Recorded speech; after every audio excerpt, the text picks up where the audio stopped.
Tonight's game between the Euclid Panthers and the Mayfield Wildcats brought to you in part by Geppetto's Pizza and Ribs, first place in taste. Warehouse Beverage. Minota's Trophies and Awards. And by Magnetic Springs Bottled Water Company. And hello again, everybody, and welcome to the Cablevision High School Game of the Week. I'm Craig Dees, joined as always by the coach, John Kramer. Tonight, a huge GCC matchup. Really, the season could come down to tonight's ball game, and the reason is Euclid is all alone in first place, undefeated, and there's two teams chasing them, and one of them happens to be Mayfield. Yeah, Mayfield's a game and a half out because they played one less GCC game, but they're only in the loss column, only one game out. If Mayfield wins tonight, then the season's not over with. If Euclid wins tonight, it's pretty much over. And Bedford also will be playing next week against Mayfield, so Mayfield got a couple of tough ball games back-to-back, and when you talk about these two teams coming in, offensively, they do a lot of great things on the ground, but the difference tonight could be in the quarterbacks. Yeah, it really can. There's some great backs on the field, like you mentioned, Craig, but really could come down to who throws the football well. Mike Yursich for Euclid is having a pretty good year, and it really has improved as the season's gone on. And, of course, Jim Mormino from Mayfield, he really needs to have a big game tonight. I think even more than Yursich, because Yursich does have Pearson who can go coast to coast at any time. But Mormino needs to throw the ball well, needs to complete the short routes for a high percentage so they can keep drives going and keep Euclid's offense off the field. Yeah, we walked the field tonight. The field's in not too bad a shape, a little soft in some spots, but no rain expected. A nice, crisp, clean night. We'll step aside. Earlier, we had a chance to talk to both of the coaches, and let's go to those interviews right now. We're here with Coach Tom Bank of the Euclid Panthers, and Coach, you come in undefeated. You're everybody's biggest game week in and week out, but for tonight, it's a big game for you. It certainly is. The GCC championship is at stake, and a bundle of computer points for both teams are at stake. When you talk about this Mayfield team, this is a team that likes to grind it out on the ground, and they've got a couple of backs. How do you defense these guys? Well, we've spent quite a bit of time this week keying, our defense. We read quite a bit, and we read keys, and we've emphasized that the keys must be read this week. We can't afford to give Chiancola or Ngogle any running room because they're both outstanding backs. And let's talk about your defense. Your defense has played some outstanding football all year. They've been very, very consistent. The offense, Pepe Pearson and the offense have gotten most of the publicity, but quite frankly, our defense carried us the first 4 games of the season, and they've really been very consistent all year. Yeah, and everybody knows about Pepe Pearson, but the guy running the show on offense is Mike Yursich, your quarterback, and he's done a good job for you, too. Mike's the key. If he throws well, we take the heat off of Pepe, and the offense seems to perform much more. All right, well, good luck tonight. As you said, a lot of computer points at stake. Oh, they sure are, and hopefully we'll be ready. All right, take care. All right, there's Tom Bank, the head football coach of the Euclid Panthers. Let's throw it across the field now to John Kramer. Thanks, Craig. We're here with Mayfield football coach Ray Paglio. And, Coach, way back in August, did you think this time of the year you'd be in this position with a shot at the championship? Well, we felt we had a good team. We had a lot of young linemen have come through for us, and a couple of them have. But we felt with our skill positions, Jimmy Mormino and Chris Giancola, Raul Leone, we felt we had a chance to maybe make some things happen. But yeah, we've had a couple of key wins for us that have put us in a pretty good position right now. Everybody thought Euclid would be in this position at this time of the year, and it's not going to be easy for you tonight. But what's really the one thing that you must do tonight to be in the ballgame? I think we've got to contain their big plays. They've got a good defense, but the fact of the matter is they're explosive and they have opportunity to break one at any time. So we've got to contain Pepe, and we've got to contain Yursich, and of course the other running backs aren't bad either, but those are the game breakers. Coach, you've ran the football very well this year. You got a couple of backs in the back. Why don't you tell us about them guys? Well, Chris Giancola, it was no surprise to anybody. He gained 1,059 yards last year as a junior, and he's done a great job for us. He missed the first game with an injury, and right now he's back 6 games, 666 yards. So Chris has been very, very consistent for us. A guy who surprised a little bit is Victor Angolia. He's a junior, and he's a little scat-back type kid. He's just done a great job for us last 2 games. He had 2 back-to-back 100-yard games and scored twice against Willoughby South last week. So Victor, we knew he was a talented kid. He led as a sophomore on defense, but he's done a great job running the football for us. Good luck tonight, Coach. Thank you very much. There you have it from Ray Paglio of Mayfield. We'll be back with tonight's opening kickoff after you watch this.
are just a couple of minutes away from kickoff here at Mayfield High School, and it is a chilly night for football. Temperature just a little below 43 on the official Cablevision temperature, and we'll be keeping you updated on that as the night progresses, and we're expecting it to get into the mid to high 30s before we are done tonight. And is that going to have any effect on fingers tonight, or is it? I don't think so. Not for the players. For us. Right. For the announcers, it might be trouble, but not for the players. It's going to be warm enough where once they start playing, they'll be fine. And let's take a look at a team comparison that Chief Statistician Russ Campbell put together, and you can see these teams offensively, they do a lot of the same things, and they do a lot of the same things well. Yeah, they sure do, Craig. Both teams almost 3-to-1 rushing to passing. So you see they're both running football teams. First downs are very equal, so they're ball control football teams. Turnovers is kind of interesting. You see the interceptions and the fumbles. Euclid with 33 of them, so they really get the turnovers. That could play. Obviously, that plays a big factor because Mayfield has to take care of the football tonight. And that is the key. You talked to both coaches this week, and obviously a big ball game for them at this stage of the game. But the key was hanging on to the football, not so much even 3-and-out with punts, but just not fumbling it or intercepting it in their own territory. And Craig, the great thing for these two ball clubs tonight is it's middle of October, and this game means something. That means you've had a successful season, and you let it all hang out tonight and see what happens. But Mayfield wins tonight, suddenly it's a 3-team race. And again, Mayfield has to go to Bedford next week, and Euclid will finish out their Greater Cleveland Conference season next week against Willoughby South. And then they've got a huge game the last week of the season against the Lakewood Rangers, and that'll have a lot of computer points at stake. Pepe Pearson, one of the two deep men, and this guy is a dandy. And we will get into there's so many numbers to talk about with Pepe. We will get into them a little bit later on in the broadcast, but he's a dandy. Yeah, he really is. Craig, one more thing on the computer points. You know, if Mayfield can upset Euclid tonight and beat Bedford next week, suddenly they are a factor in the computer rankings. They will come flying up into that top 4. Brandon Bigham also goes back for Euclid, but Raul Leone set to kick it off, and we are underway at Mayfield. It's a line drive headed in Pearson's direction. He'll take it at the 8. Through the wedge, he's got some room to squirt through, and he's dragged down across the 35 to about the 36-yard line. Let's take a look now at that offensive unit for the Euclid Panthers. Mike Yursich is the quarterback. Charles Hall will be the up back in the eye. Pepe Pearson the deep back. Kevin Bremer, Gary Dwyer, and Steve Zahersky round out the offensive backs for Euclid. The big offensive line, almost 1,100 pounds, of Maxwell, Smilik, Lucas, Torchevsky, and Steelman. And they've had bigger lines in the past, Craig. This is not a huge offensive line, but they move well. Kevin Bremer is the man at the top of your screen. It's a 1st down and 10 for Euclid. And guess what? Pepe gets the football with a lot of room. Watch out. Any play of the game, he can go. He's dropped down by Victor Ngolia. And let's take a look at that defensive unit for the Mayfield Wildcats. Westman, Trevisano, Trigilio, Lodato, Samich, and Raul Leone, somebody that John's very familiar with. We'll get into that a little bit later as well. Pakanowski, Click, Ngolia, Giancola, and Reed, the defensive backs. And 6 kids going both ways for Mayfield, Craig. Big gain for Pearson. The ball into Mayfield territory at the 48.5-yard line, and that's a 1st down and 10. And he's hit this time and stopped at the line, ran into Jim Trigilio. I'm going to have all kinds of problems with that tonight. Trigilio. Jeez, you know, you practice all week, and what happens? The second time you have to say it, you have a problem. Coming into the ball game, Gary Dwyer will come back in here on this 2nd down and 11. A loss of a yard on the last play.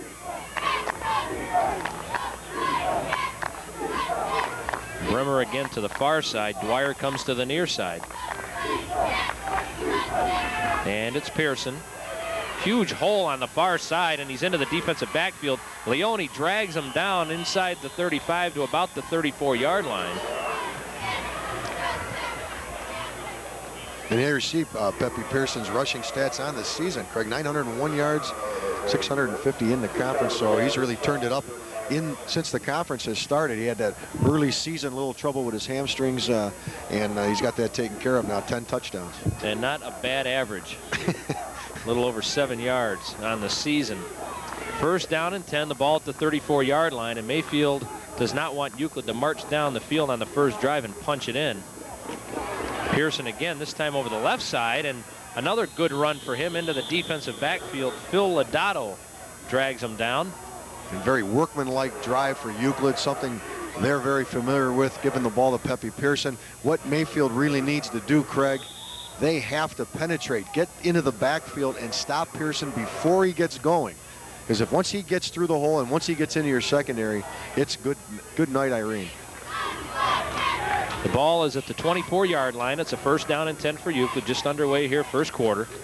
Jurcic hands the ball to the fullback, and Hall got a lot of room inside the 10 down to about the 9-yard line. Phil Lodato made the play. And let's take a look at that again. And this is something you set that up with the handoff to Pearson. Yeah, little trap with the fullback, Craig. Pearson goes away, little quick trap up the gut. Huge hole. Now you got your safety taking on that fullback one-on-one. Mike Reed. They spot it just inside the 10. First down and goal for the Panthers. Excellent drive thus far. It's Pearson trying to get around the corner, can't do it. Nice play by Chris Giancola, who came up from his cornerback spot to knock him down maybe a half a yard. Pepe ran that wide. There you see Coach Tom Bank. Pepe ran that wide, Craig. They went with the stacked eye offense. 2 tights, 3 backs in the backfield, and that really is designed to hit off tackle when you have that power in there.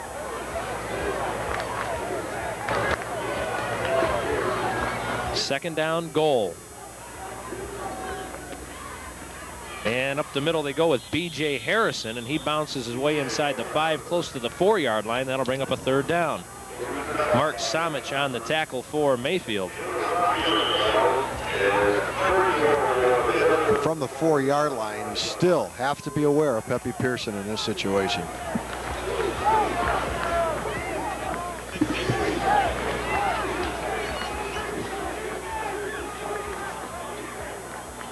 Third down and goal. And over the left side they go. That's Harrison once again, and he does not get into the end zone. So you got a 4th down and 1. Vic Ngolia came up to make the tackle along with Dan Westman.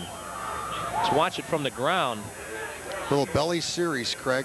To the fullback, carry out the option fake, but no avail. So they're at the 1.5-yard line, and Euclid is going for it. Figuring if they don't get it, Craig, 99 yards the other way for Mayfield. 4th down, 1.5 yards. Harrison again lunges into the end zone, touchdown. Went over the left side and into the end zone. It was 7:33 to go. The opening drive marches right down the field, and Euclid's up on top 6-0. Same play, Craig, same side. Off tackle with the fullback. I'm very familiar with that offense. We ran that on a goal line. I think it's the greatest offense in the world to run from the 10-yard line in. Stacked eye offense. You get 2 lead blockers.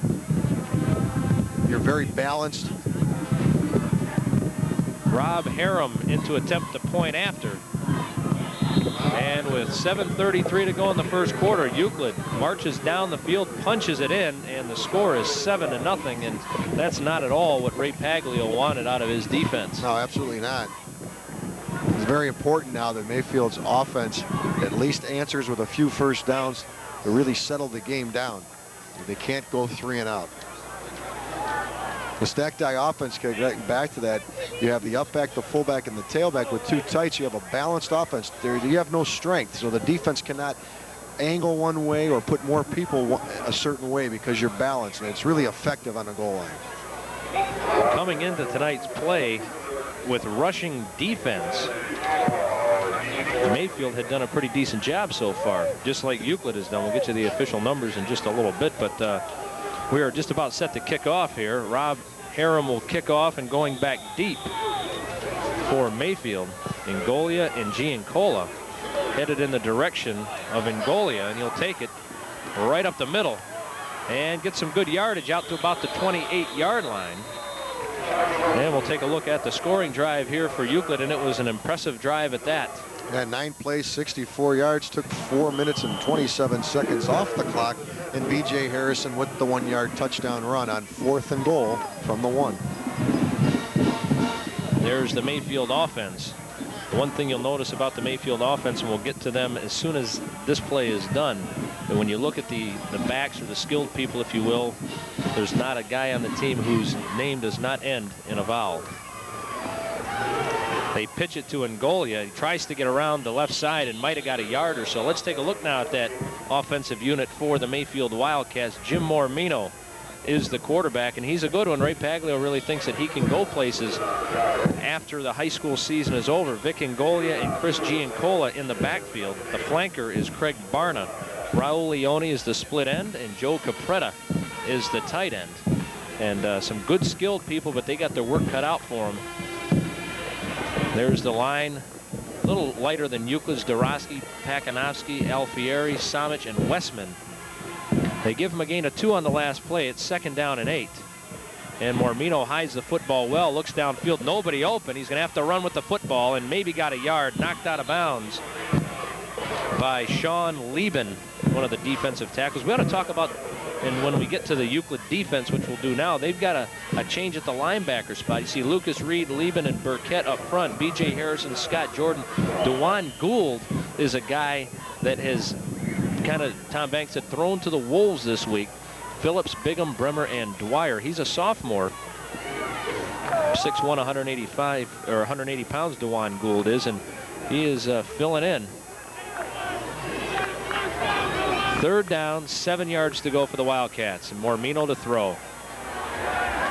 Got plenty of time. Fires underneath and right through the hands, intended for Craig Barna.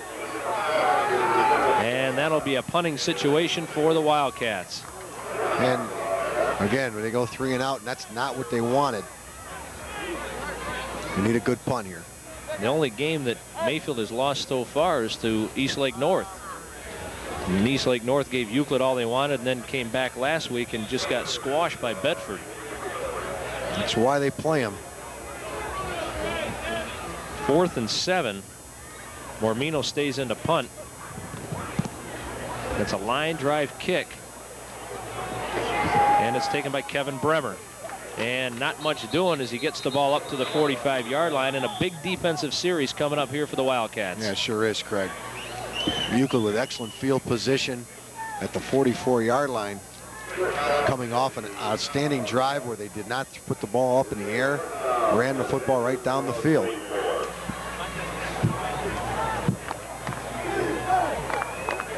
Defense must come up big here for Mayfield. 1st down and 10 on the 44-yard line. Kevin Bremer to the near side. And they run Pearson. And he gets dumped behind the line of scrimmage, might have lost a yard.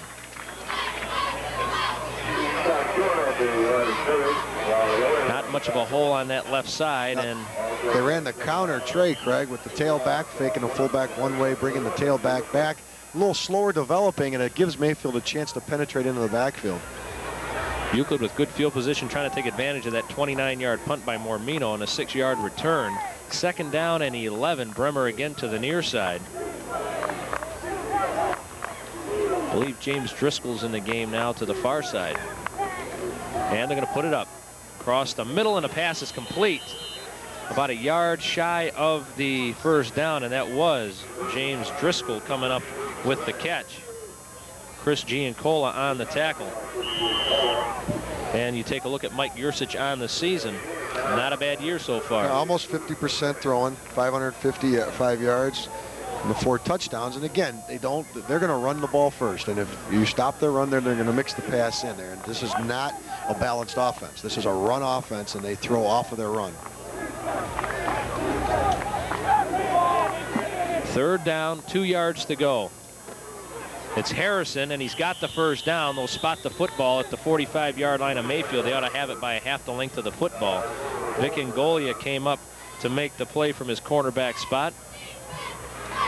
You look at this, the backs on Euclid's team with Pearson, Brandon Bigham, Charles Hall, and B.J. Harrison. Got 4 guys that are very talented, and Pearson, of course, is a featured back, but with Hall and Harrison, a couple of guys that can get it done as well. 1st down and 10. And we've got encroachment on the defense. Tony Trevisano jumped before the snap, and that'll be 5 yards. That don't help. Matters. Having enough trouble with 1st and 10, let alone 1st and 5. You know, we talked to Tom Bank in the open. I said, you know, when you get into the conference, Euclid is everybody's biggest game. Defense, first down. And rightfully so, Craig. They have the most talent. They really are the best team. but this week is a big game for Mayfield, becomes a big game for the Panthers, and they have come out with guns blazing tonight. They're ready to roll. First down and 5, 3:16 to go in the first quarter, and Yursich going to throw it again. Has a man underneath, and that's Charles Hall, and he's got a lot of yardage down to the 21-yard line. He will be tackled by Mike Reed. Bootleg action, Craig.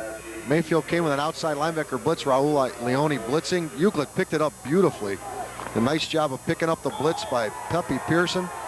Gave Yursich all kind of time to throw. And when you can run the football like that, these play action passes are gimmies. They really are gimmies.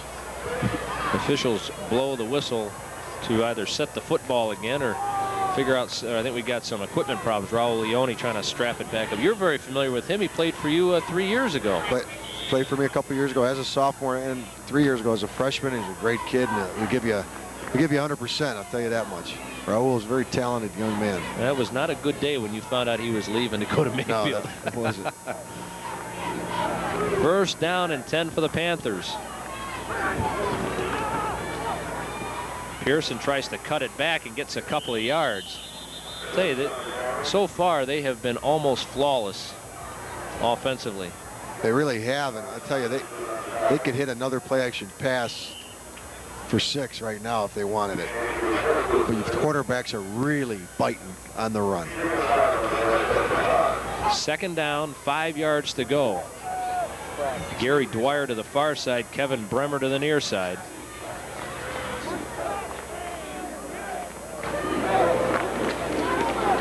And they go straight up the middle. It's Hall, and not much doing up there.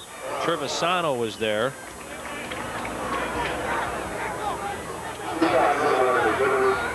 Tony Trevisano took the brunt of that hit. Yeah, he's a good one, Craig. Defensive tackle on that Wildcat defense. Bring the nickel unit in. That means Jim Mormino, who's a heck of a matter of fact, a starter in the defensive backfield last year, but now that he's the full-time quarterback. On 3rd and 7, though, when you got Pepe Pearson lined up in the backfield, draw play is still a possibility, or sweep. 3rd down, 6 yards to go. Loss of 1 on the last play. And we got some movement. Looks like Matt Lucas, the center, either didn't snap the ball and move, or he snapped it and it wasn't the right count. We could maybe see it in the replay. Yeah. Actually, he snapped the ball. That should have just been a legal play. The center's the one that snapped the ball. I think they called offsetting penalties. They called... Wow. No, it's 4th down. That was a play. Oh, they called it a play. They called it a play. That's the right play. That's the right call. So there's that draw, Craig. There it is. Pearson up the middle to the 5, and does he get in? No. Just a little shy inside the 1-yard line, and you called it. The draw. They were wide open for the draw. Yeah, I think that the nickel against a team like Euclid is really a waste of time. You're already playing with enough skilled people on defense. This is not a sophisticated passing attack where they're going to give you all kind of wideouts available all over the place and straight drop back and use the whole field. This is a running offense. They'll throw the play action pass off of it. And like I said, on 5 yards to go, that's as much Pearson as a pass. 24 seconds and counting. First down and goal inside the 1. Harrison up and over for the touchdown. So BJ gets into the end zone for the 2nd time already here in the first quarter, and the offense of Euclid has been flawless and almost just exceptional to watch. No, they're just beating them up front, Craig. They're controlling the line of scrimmage, and when you can do that and you're a running team, it's going to be a long night for Mayfield unless they get these things corrected. And you run up against a very good Euclid defense. That makes matters even worse. Rob? I think that's what's most impressive about this Euclid ball club this year is their defense.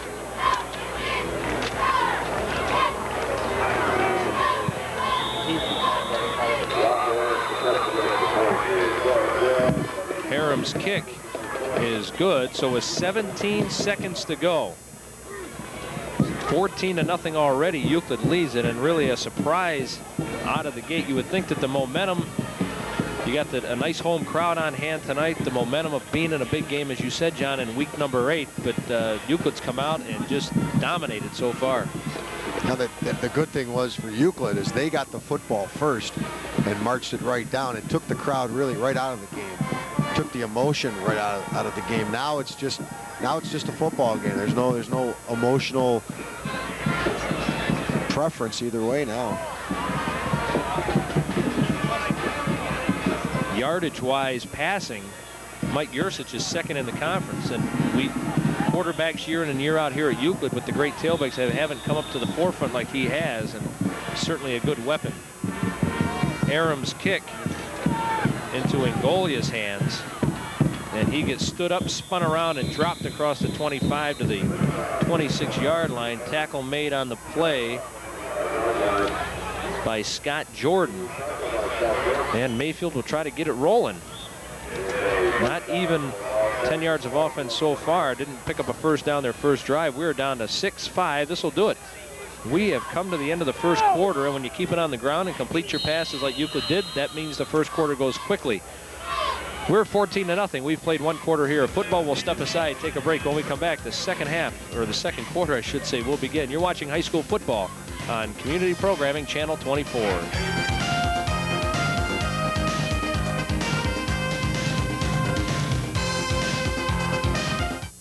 Vince, that new dummy cam is great. Yeah, it'll sure give people a whole new outlook on what it's like when you don't wear a safety belt.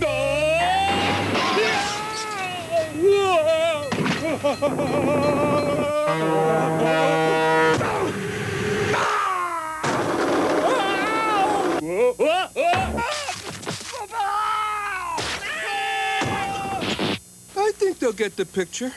You could learn a lot from a dummy.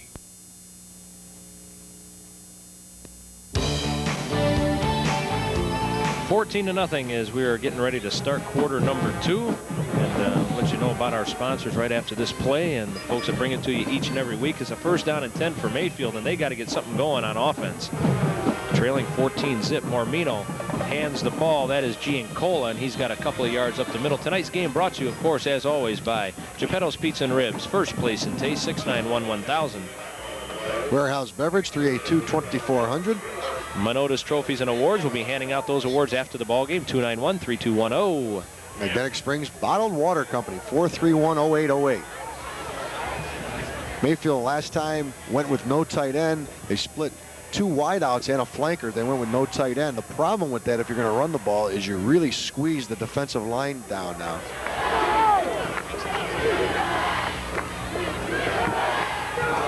Mormino to throw. Now he's going to have to run it now. Across the 35, and he's whacked out of bounds. Kevin Bremer came up and put the pads to him, but that should be good enough for a first down for Mayfield. Yeah. Mormino can take them hits too, Craig. He's a big kid. There's a second scoring drive, 9 plays again, 56 yards this time, 5:48 off the clock, and B.J. Harrison, 1-yard run. Almost the same as the first drive. Yeah, really was. Did you see Mormino on the rollout? Good decision, tuck it down.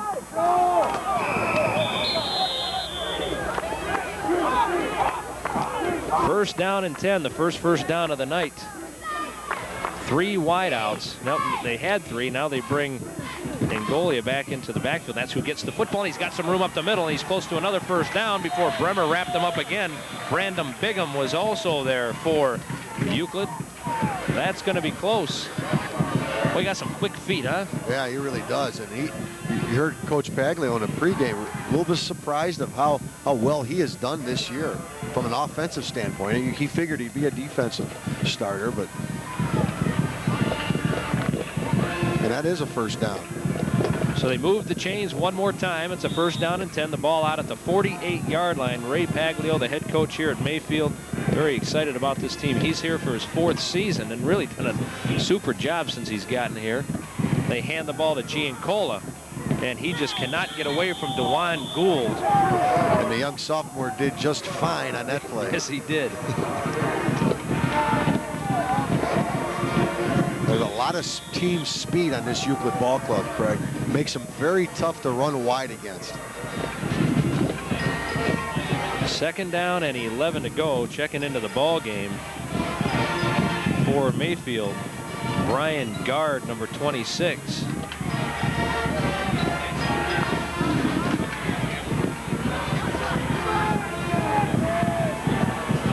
They split Leone out to the far side.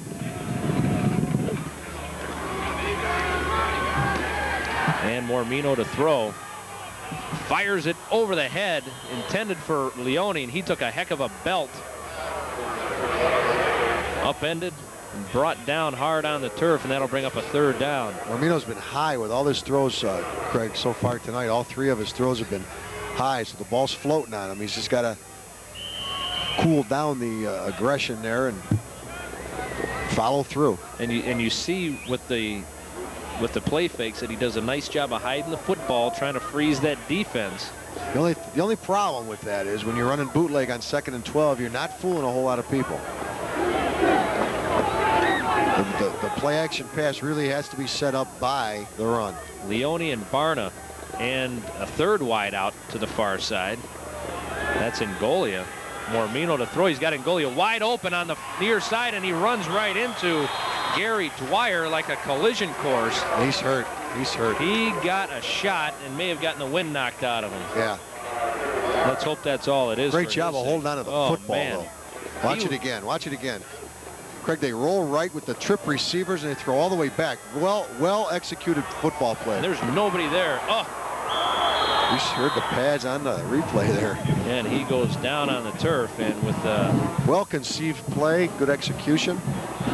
They really need to do a lot of that against this Euclid defense. A lot of misdirection, reverses, counters, things thrown back the other way because they run so well of the ball. And there you see Mormino's stats on the season, just under 50% throwing a football, 500 and some yards and 5 TDs. As they attend to Vic Ngolia, he was so wide open. I was scanning the field, and there was nobody on him. Like they totally forgot to see him coming out of the backfield. If the ball could have been, yeah, maybe we could see it one more time. If the ball could have been thrown a little bit sooner, right? He could have made a move because he was one-on-one out there in the flat. He just didn't have enough time to make his move. Yeah, with the hit. When Mormino looked at him, he was one-on-none out there. And he gets up in his walk, so hopefully just the wind knocked out of him. Let's take a look at that one more time. Hopefully it's just the wind, like you said. Good job of protecting by the lineman. Gary Dwyer coming up from his safety spot just whacked him, but Mayfield with a nice little drive going here. They've got the ball just outside the 37-yard line, and it's another 1st down and 10. Brian Gard to the far side. Raul Leone comes to the near side. And Giancola got a big hole, and he is dragged down by Brandon Bigham. Giancola's got good speed to the outside, quick feet. Did a good job of getting the outside and then turning it upfield, Craig. There you see Victor Ngolia and Giancola. All their stats there. Ngolia with a 7-yard average, and Giancola, of course, more of the workhorse, almost a 6-yard average. There's the replay. Puts his head down, not afraid to take on the rusher. Tony Trevisano is into the game. He's a backup fullback. He gives him a little extra blocking in there when he's in the backfield. And it's Giancola again, and he squirts through another hole close to the 15-yard line. So if you watch the first quarter and you thought Mayfield down 14-zip was going to hang it up, well, they can throw that theory out the window. Brandon Bigham on the tackle once again. No, you're not going to get that from a Ray Paglio coach team. That's not going to happen. They may lose the football game, but they're not going to hang it up. Just a nifty bit of running. Yeah, good running. A good job on a line of scrimmage, and Tony Trevisano with the lead block. Well-conceived play. Ball all the way down to the 16-yard line. Looking down below, a great crowd on hand tonight. For Mayfield. Mayfield's side is really packed. 1st down and 10. Leone and Brian Gard are twins on the far side. Mormino taking his time. And that's Giancola again breaking more tackles, and he's dragged out of bounds by Dewan Gould. And another great lead block by number 44, Tony Trevisano. And if we get to see this play again, watch the lead block by Trevisano. Number 44, to the left of your screen there. You just saw the tail end of that block. Good camera work down there by Kevin. Is that Kevin or? Yeah, it's Kevin down there. Robert Overmiller is always at the other end, and a very lonely guy right now. There's nobody within 30 yards of poor Robert. They're going to try to measure, or they are going to measure to see if Mayfield picked up yet another first down. And this has been and they got to get points, drive. Craig. The one thing about this is a good drive, and they're moving the ball down the field. They got to get points out of this, preferably, obviously, a touchdown. They got to get some points out of this drive. They're going to be just shy of the first down. Which is a great situation. You're going to have 2nd and 1. What a tremendous time for play action pass and try to get the touchdown on this play.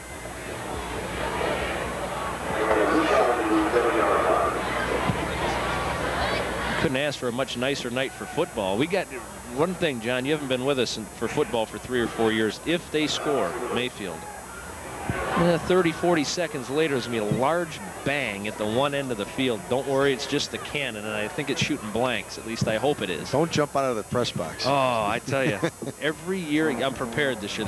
The crew has, don't forget the cannon, don't forget the cannon. We're not going to forget the cannon tonight. And maybe we'll get a chance to see it if Mayfield can get this into the end zone or kick a field goal or whatever. Great shot at play action pass right here, because you got 2 more downs to pick up your first down. Craig Barna to the far side, Raul Leone to the near side. Joe Capretta is the tight end on the right side. And they keep it on the ground. Giancola with some nice running in into the end zone for a touchdown. Or run it, Craig.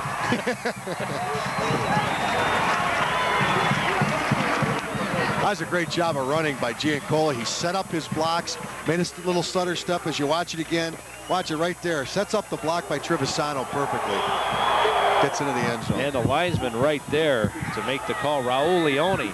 I love this formation. We've seen people just kick it out of this formation without the lineman coming back. Leone to attempt a point after to try to cut the lead in half with 8:14 to go. No problem with that one. So Mayfield has answered after 2 beautiful drives by Euclid. They get one of their own. And I got to talk to Raul after this game. He never told me he could kick. Now Mayfield got themselves back in the ball game, and here we go, Craig. Bada bing. Scared the PA guy next to us, and he should be used to that stuff by now. Euclid leads at 14-7. Plenty of offense so far here tonight. And I tell you what, we talked about Robert Overmiller down at the other end. He got himself right in front of that thing to give you that great shot, and he's still standing. So that's right. That's dedication. Yes, it is. So a nice drive for the Mayfield Wildcats, and Raul Leone will set to kick it off again. And the only bad news is going back deep is Brandon Bigham and Pepe Pearson. And Pepe, if you remember that St. Ignatius game last year, what a terrific ball game that was on November 14th of last year. They were down to the #1 team in the state of Ohio and came rolling back, courtesy of some huge plays by Pepe. And Raul going to kick it in Brandon Bigham's direction. Actually, Pepe's going to take it at the 10. And stays on his feet. Some tough running up the middle to about the 47-yard line. I'm almost wondering, Craig, if it's not a great idea just to go onside kick every time when you're kicking to this team. If you don't get it, they're right about the spot they're at right now, and you have a chance of recovering the football. Brent Pietrafis on the tackle. And that will give Euclid a first down and 10. And they'll have the ball at their own 37, 38-yard line. And it's Pearson. Huge hole. And his 4.3 speed is dragged down from behind by Mark Samich. Huge hole right up the middle. Isolation play. There's the Mayfield scoring drive. 10 plays, 74 yards, 4:03 off the clock. And Chris Giancola with the 6-yard touchdown run. Leone with the extra point. And you just saw the acceleration of Pearson was just outstanding up the middle. First down and 10.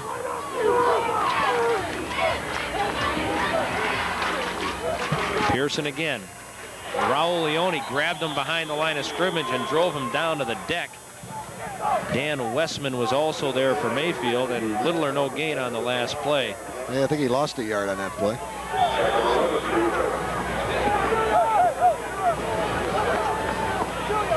Very important now for Mayfield defense to continue to stop the run.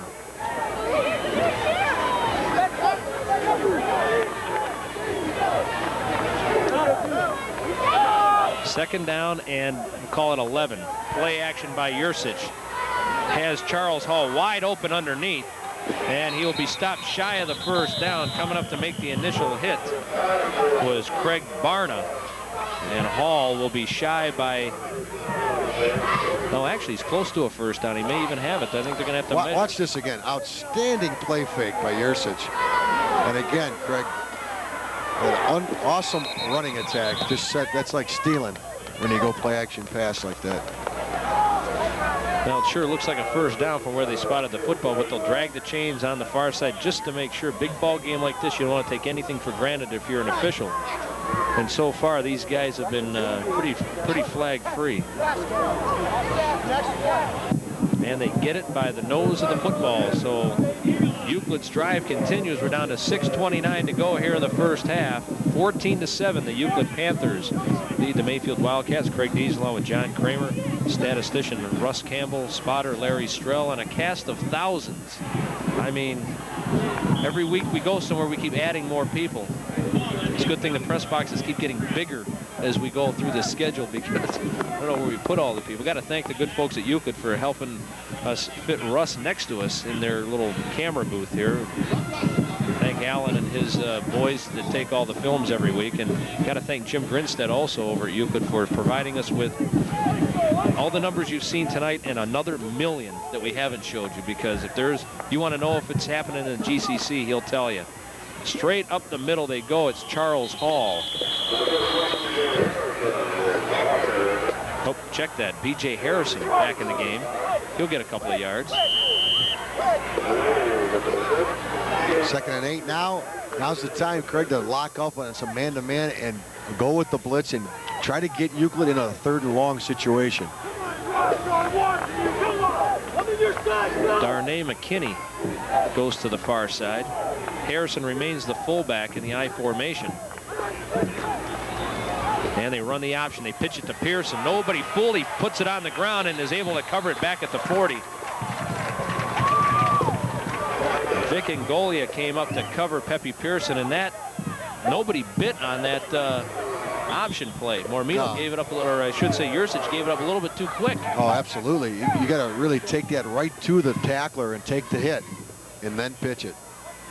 Well, he pitched it, but he pitched it behind the line of scrimmage all the way back to the 40. So now here's your 3rd down and long, longer than Mayfield probably would have hoped for, but better yet. Right, this is what you want. You want Euclid in that 3rd and long. Yursich.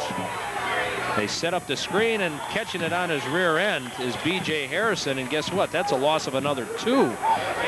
And it looks like the punting unit is going to come on. Tom Bank going to play the field position game. Yeah, and Craig, you see the difference when you can get Mayfield in a 3rd and long. This is not a prolific passing game. This is when they throw the football, it's bootleg, it's little dumps to the tight end and the fullback, and for big yardage. But when they have big yardage, they rather go with the screen or a draw. This is not a team that feels comfortable throwing the ball 20, 25 yards down the field. Kevin Bremer will stand back at his 47. The snap's a low one, but he's going to get off a kick and angle it up, actually right down the middle. Oh, and it takes a bounce toward the sideline, and it'll be a excellent kick by Bremer inside the 10 to about the 7. Looked like he was trying to get it to the sideline, and it ended up going right down the middle of the field, and Ngolia called for the fair catch, hoping it would skip past him into the end zone, but it kicked to the left. Now Mayfield, the good news is they've got the ball back. The bad news is they've got it at their 9. Well, they need a 1st down. If they can get a 1st down, they can get rid of this clock and go in 14-7.5, and they'll be very happy with that. 33-yard punt, no return. Down to 3:51. I tell you, when you got a couple teams that like to keep it on the ground, the night goes flying by.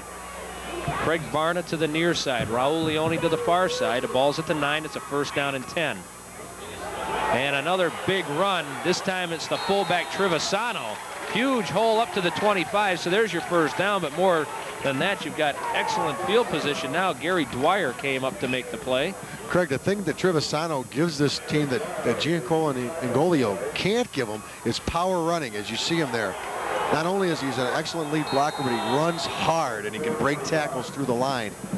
You know, one of the things that you've taught me throughout the years is one play sets up another. They keep hammering with Giancola, and nobody's thinking that Trevisano's going to get the football. And when he does, boom, big yardage, almost about 16 yards actually. And Giancola again stayed on his feet and somehow picked up 3 yards. Weird looking play, wasn't it? Weird looking play. I thought he was down for a gain of a yard or so, and the pile just kept moving.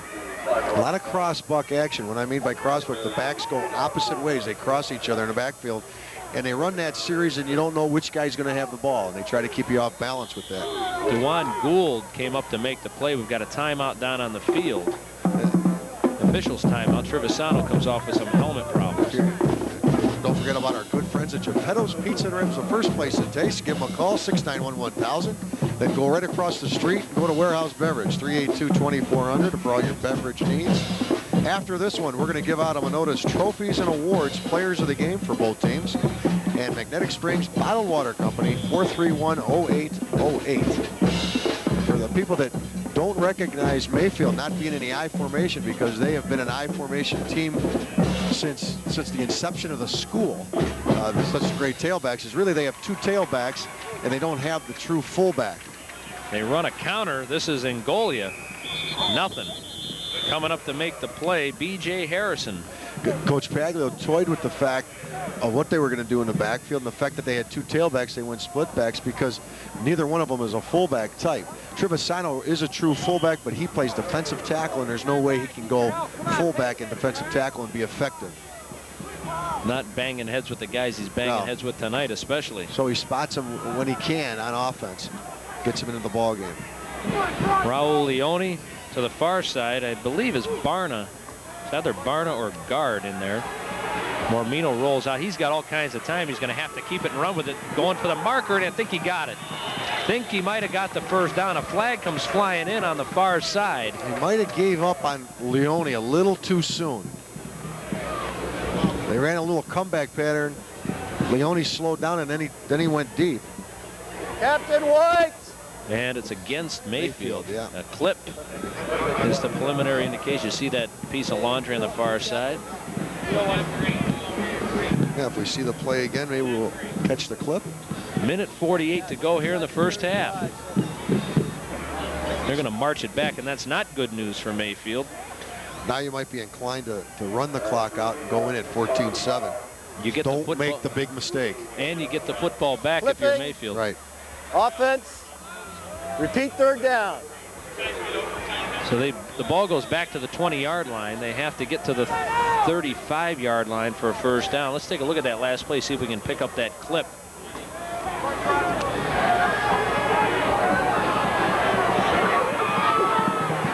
Right there. Third down and 15 yards to go for a first down. Now it's Leone and Brian Exel to the near side. Mormino on the delay to Giancola. Bigham hit him, and he got away again. You know, we talked about it during the week, John, when you've got guys like Pearson or Giancola, the key is you have to tackle these guys. These are not the kind of runners that if you hit them hard, they're necessarily going to go down. You have to wrap them up and drag them down. Sure do. Gang tackle. Great backs, you have to gang tackle. If you're Jim Moore, if you make a living out of one-on-one tackling with a great back, you're going to lose. Sooner or later, you're going to lose. if you're Jim Mormino, the punter, you kicking it out of bounds, not taking any chances. Wouldn't be the worst idea. We'll see what he does. The snap's a good one, and he does angle it toward the sideline. Nice job. And Pepe's able to grab it at the 37, but nothing doing. And it hung up on the ground with the bounce long enough for the cavalry to get there. And Euclid will have the ball, but anytime you've got a Pepe Pearson-like back in your backfield, you are one play away from scoring. So with 1:05 to go, Euclid, I believe, has all 3 timeouts. Right. At this point, you got to be concerned with a couple of plays. You got to be concerned with the draw play in Pearson. You got to really be tuned into that, and then some kind of deep pattern with play action. Donald Dawson is into the game. And they're in their nickel package. 37-yard punt, 4-yard return, and it is Pearson on the draw, and they didn't buy it that time. He's tricked up by Joe Capretta. Gain of a couple. And does Euclid stop the clock? Yeah, they do. Yeah, with 42 seconds to go. The scoring took place in the first quarter with 7:33 to go. Euclid took the opening kickoff and drove it 64 yards on 9 plays, elapsed 4 minutes and 27 seconds. And that made it 7-0. On their next drive, they drove it 9 more plays, 56 more yards. It took 4 minutes and 48 seconds to do it. And with 17 seconds to go, you thought, here we go, 14-0 Euclid. B.J. Harrison had both 1-yard runs for Euclid, but then Mayfield came marching back, a 10-play drive, 74 yards. It took 4 minutes and 3 seconds to do it. Chris Giancola with a nifty 6-yard run. So with 8:14 to go in the second quarter, it was 14-7, and that's where we stand right here. For Pearson already on the night, John, he's got some decent numbers already. Yeah, 12 carries, 74 yards. That's a 6.2 average, which is down from his usual 7.7 average. So I guess there's a silver lining there somewhere. I don't know where it is if you're a Mayfield fan. Single setback is Pearson, and Yursich to throw. Down the middle is picked off. Jim Mormino picks it off. Got some blockers out in front, and he is going to be knocked out of bounds close to the 30. And 31 seconds left, Craig. And 3 timeouts to the best of our knowledge. Huge play, Yursich right into the hands of Mormino. You thought with Pepe coming trailing out of the backfield, maybe they go with a little delay to him across the middle, but they try to eat up some ground downfield. Now, with that short amount of time left in the half, they really weren't fooling anybody throwing that little dump pass to the tight end. As you're watching here, he really zoned in on him the whole way. Safety sitting right there playing center field. Tried to go to Steve Zahersky, the News Herald player of the game this past week. 31-yard return, Jim Grinstead tells me. Jim Grinstead and my boy Russ here. There's sparks flying. Oh, my. I mean, you want stats? You got the 2 best in the business sitting next to me. Mormino to throw. Fires it deep into the end zone. Leone caught the ball. Touchdown! Oh. What a great concentration play by Raul Leone.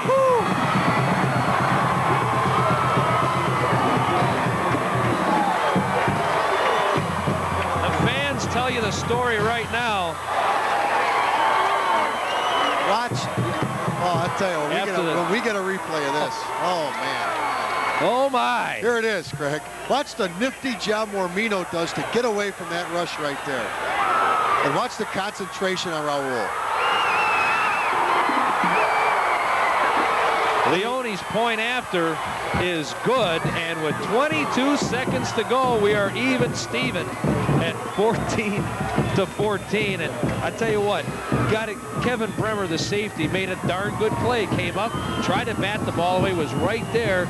It just took a hop straight up in the air. And he was beat on the play. Yep. The ball would have been thrown a little deeper. Leone had the touchdown, but the ball was underthrown, like you said. Bremer made a good play to bat it, but Leone with outstanding concentration. I can't say enough about the concentration. You could just see him watching the ball as it was tipped in the air. Wow. Excitement all over the joint tonight. And Craig, that's what happens when you get out of your personality on offense like Euclid did, trying to throw the ball downfield, something they don't do a whole lot during the season. Got them into trouble, and the long interception return by Mormino sets up the touchdown. Raul Leone's 5th touchdown on the year, his 2nd in the conference, and I don't know if there's one that's been any bigger than that one. Now you definitely do not kick the ball deep. I'd be going onside kick right here. That way, no way Pepe's going to get his hands on the ball. 22 seconds to go. We are all tied up at 14 apiece, and they're loading the cannon at the other end, so stand by for that. Tell Robert to be careful. Well, he's lighting it right now, so as soon as there it goes. So we're tied officially now. And a little onside kick. And it's going to keep bouncing, and Euclid will cover it. Sparky Burkett will cover it with 21 seconds to go. There's the drive. One play, 32 yards. Took a whole 9 seconds. Then the 32-yard pass from Jim Mormino to Raul Leone. Leone also kicked the point. We're knotted at 14. Well, Euclid owned the first half. Mayfield's owned the second half. Or the second quarter. We've got a whole half of football left. I think Euclid's going to let this run out, and they are. They're going to let this run out, Yeah, they regroup. They're having a lot of success running the football. They got even though they're tied at halftime, they don't have too much to worry about it as long as they can execute their offense. Before we go to the break, well, let's go to the break now. There you see the score. We're tied up at 14. Unfortunately, because of Cruza, we've had some calls about the bands and everything, but we got to get our guys to. They've got some things to do at halftime. Yeah. Unfortunately, we can't bring you the bands. We'd love to, and that's the reason that we don't. So just in case you were wondering, hey, where are the bands? That's what has to happen. Sorry about that, Dave, with the music. We're tied up 14-14. We'll be back. We'll have the halftime stats in the second half underway after you watch this.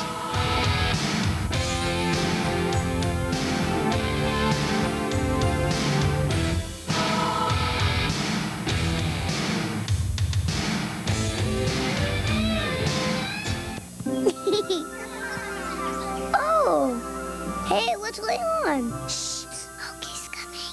What are you guys up to? Oh.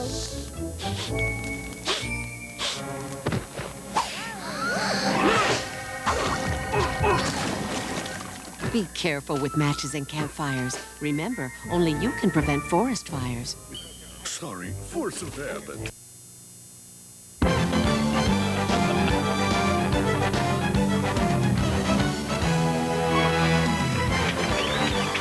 We are all tied up at 14 apiece as Mayfield has come back with 14 unanswered points in the second quarter to tie this thing up. The temperature's still hanging around 44.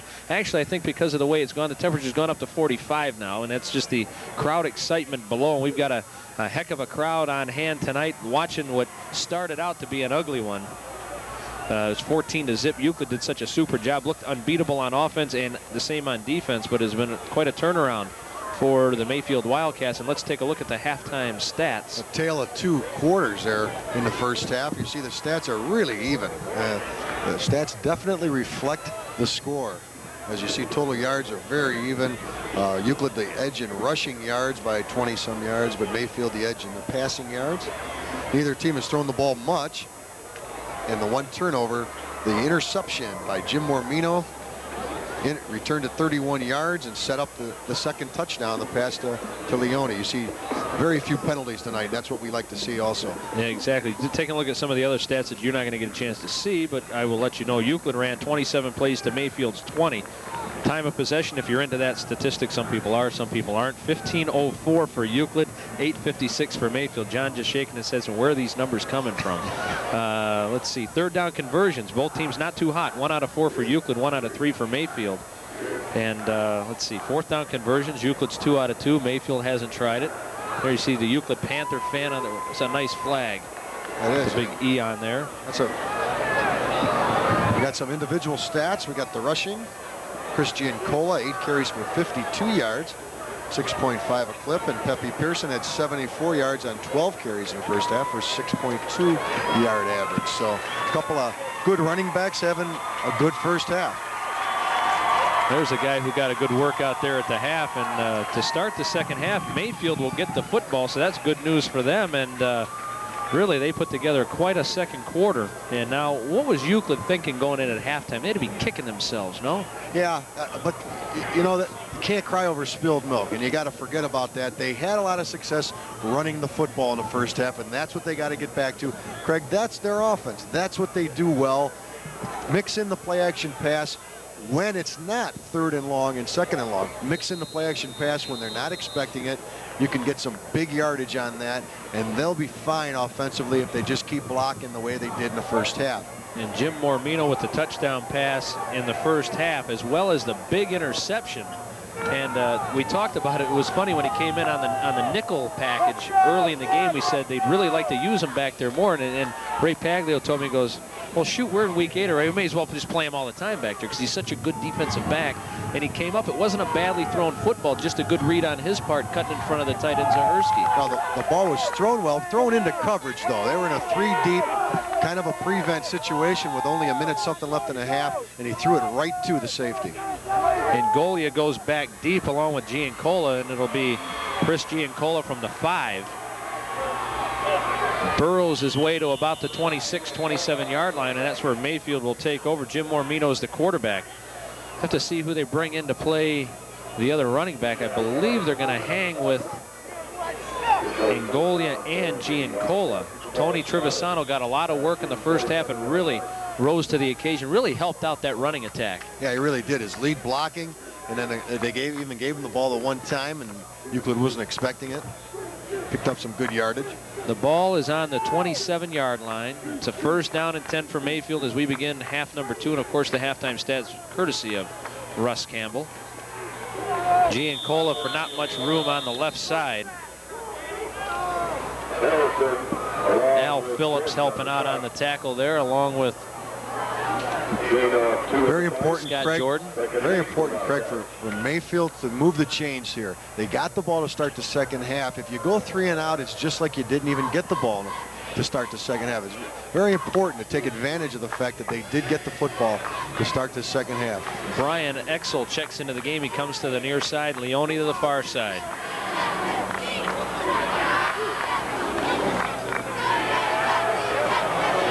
Mormino throws on the run. He just wasted that. Fired it out of bounds. Was not about to take the sack. Good decision. And Euclid has been in a situation where they've been down before in big games against Eastlake North. They got themselves down and were able to come back. So it's not like they've been ahead every game and all of a sudden they're coming in at halftime with the momentum on the other side of the field thinking, oh, right. What are we they're not do? losing now. They're No. tied. So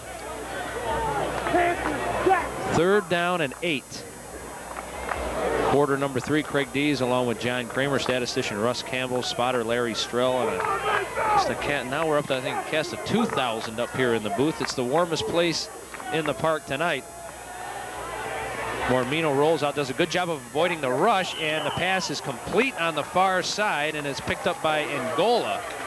And that's close to a first down. And again, Mormino with just that little move of the hip to shake off the defender is able to complete that pass. Boy, he's really cool in the pocket, isn't he? He's got that move down pat, that's for sure.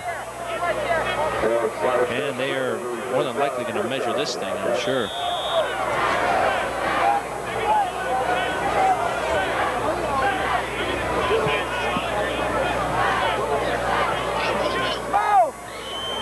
Well, they're going to say 4th down and inches in a punting situation. I'm surprised they're not measuring. Boy, I am too. And here comes the fake. Mormino. Yeah, guys running all over the place now. Panthers have their punt defense in. Well, this could work for them.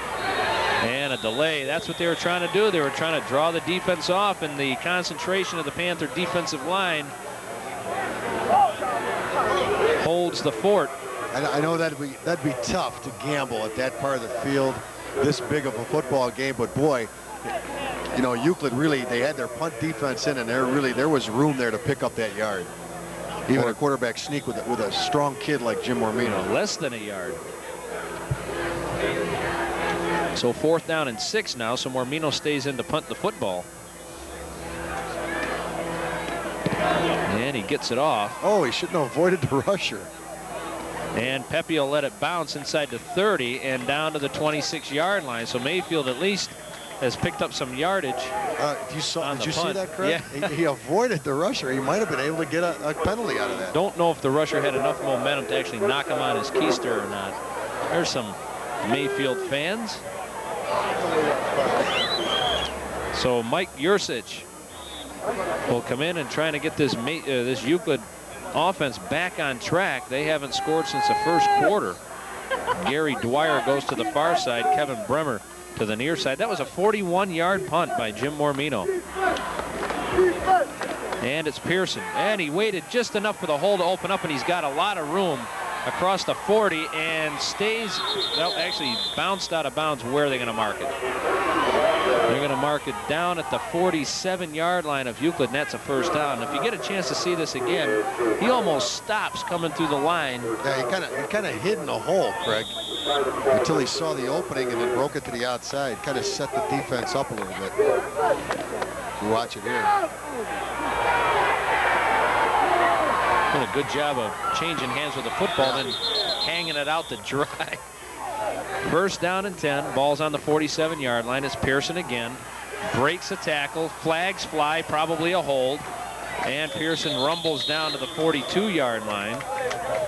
But I like what Mayfield was trying to do there, Craig. They were penetrating. You got to penetrate into the backfield. You got to do some gambling. You got to get into the backfield to slow him up before he gets started. That's the only way to stop this guy. Giancola on the tackle, but this will be brought back, a holding play, and that could be a big penalty because I think that was deep behind the line of scrimmage.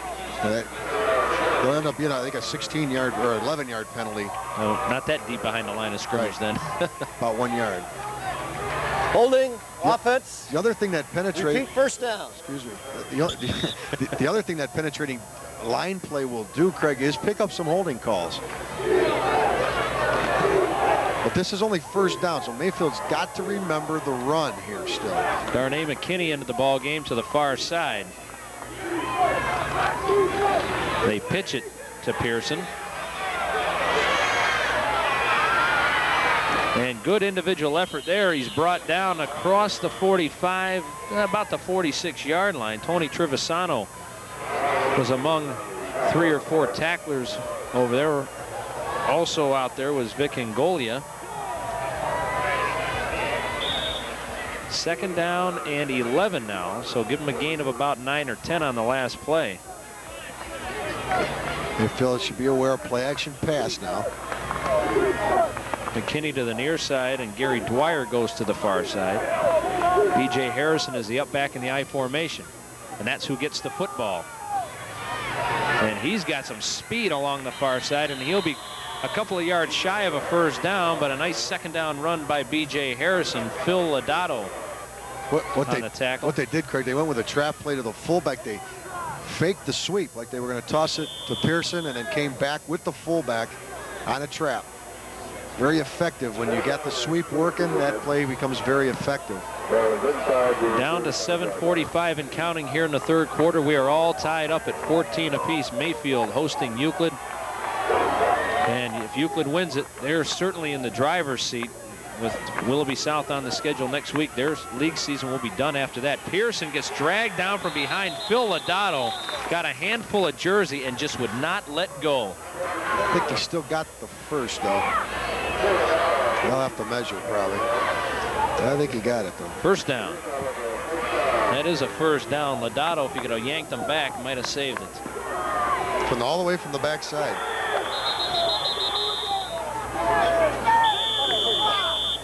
They wind up the clock now, 7:15 to go. They've spotted the football at the 42.5-yard line. Kevin Bremer back in the game to the far side. Gary Dwyer to the near side. Pearson again picks the hole well, and he's in the open field where he is very dangerous, and he's going to be dragged down from behind. Mark Samich dragged him down along with Vic Ngolia. Craig, Mayfield has not consistently stopped just the straight handoff to the tailback, whether it be up the middle or off tackle, yet tonight. Run it until they stop it. That's what makes Pearson so tough, though, is the fact, again, it looked like he almost paused for a second as soon as he got the football. It's running to daylight. And there is one of the best year in and year out cheerleading squads around. The Mayfield Wildcat cheerleaders are just outstanding. The ball is at the, looks like about the 13-yard line. It's Brandon Bigham. Flags fly again, and Bigham goes down. Raul Leone came up to make the play, along with Paul Pakanowski. And I think we got another hold. And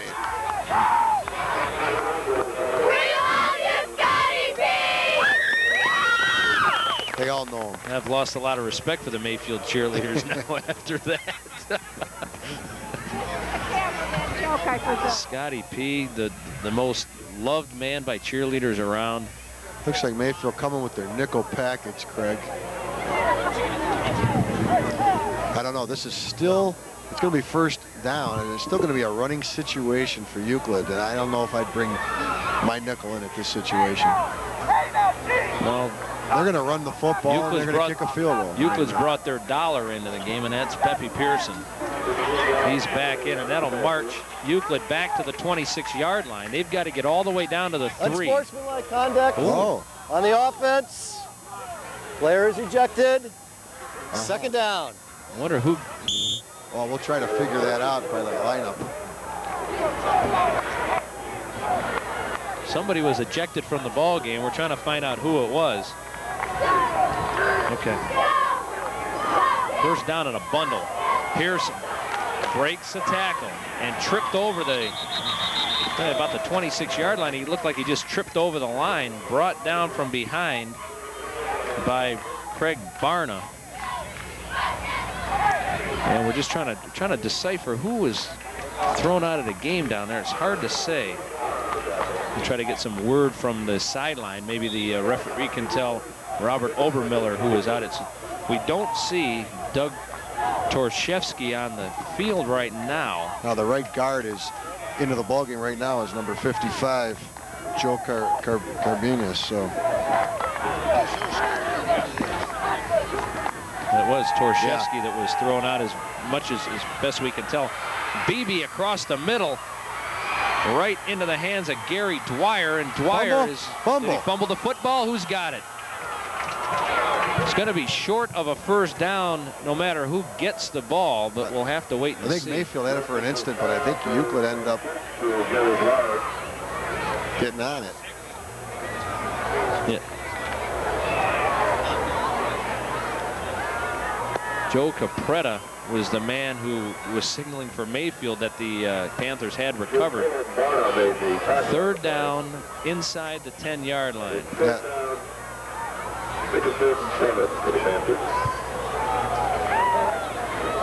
And that was an ejection, so playing with their backup at right guard. So third down, 7 yards to go. We're all the way down to 4.5 minutes to go in the third quarter already. And it's Yursich to throw. Fires end zone. Dwyer touchdown. Yeah, boy! Yeah, boy! Way to go! Way to go! Gary Dwyer. Outstanding throw by Mike Yursich.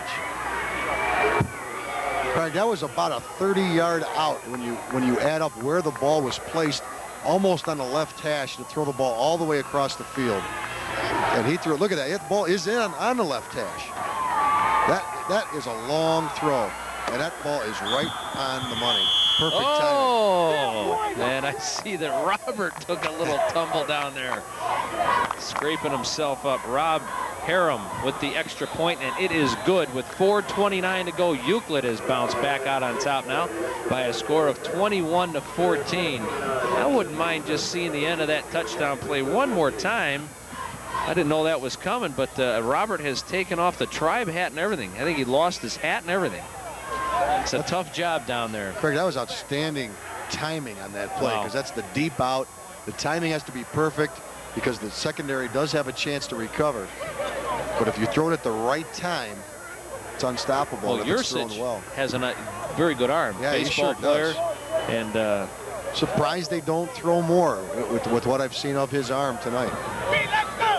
We know they have a lot of skill on this team, not just Pepe Pearson. And there's been a lot said over the years to the fact that in order for Euclid to take that step into the playoffs, they had to have an alternate game plan, the capability to throw the football, and this could be the first legitimate quarterback that we have seen in the 7 years that I've been doing it when it comes to being able to win you a ball game. Angolia. Too jammed up. Kevin Bremer dragged him down. The wedge is too close to the receiver on that. They need to get a little space there. And it'll be a first down and 10 for Mayfield. They've got the ball at the 24-yard line, and let's take a look at the scoring drive, and it was a dandy. 8 plays, 73 yards. It took 4:13. 9-yard pass from Mike Yursich to Dwyer. Touchdown. Panthers lead 21-14. 4:08 and counting, third quarter.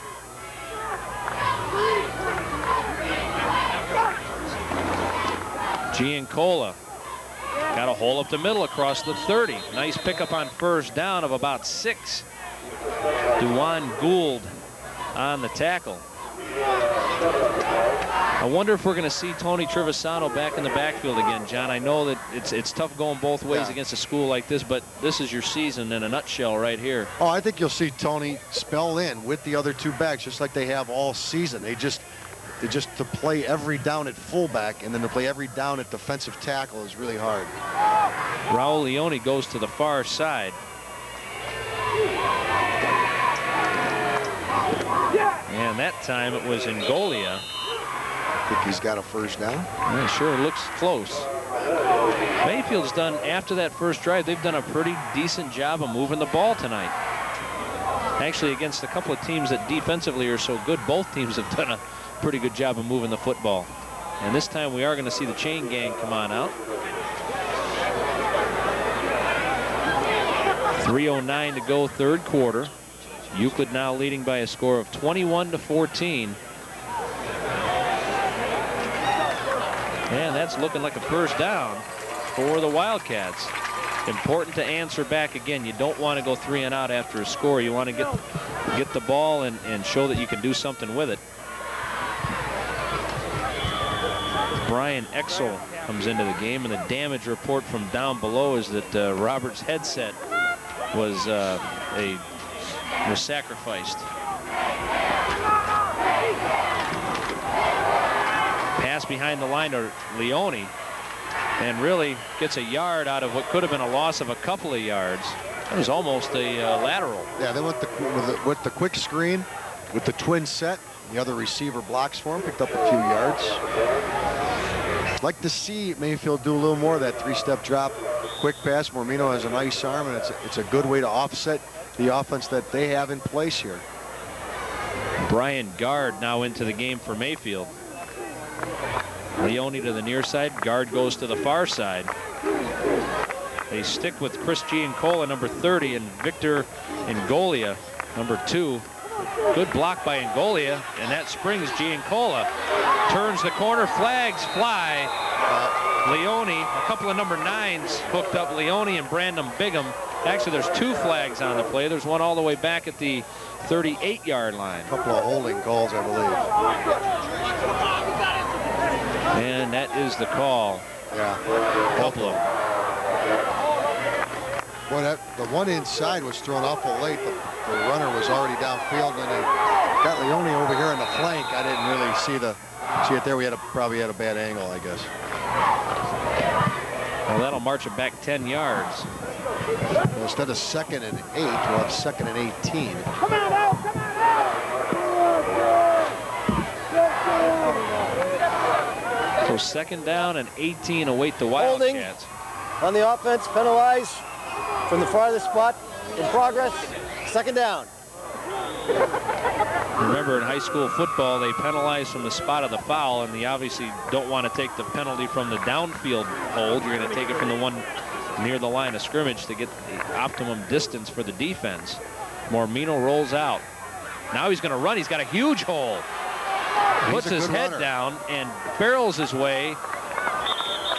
A flag comes flying in. I don't know, maybe a face mask, because it didn't look like there's any blockers around. Up at the 40-yard line. I tell you what, he took on Scott Jordan head on. You got to remember, Jimmy Mormino's an athlete. This is not. This guy's a guy that plays baseball, basketball, good athlete, strong kid.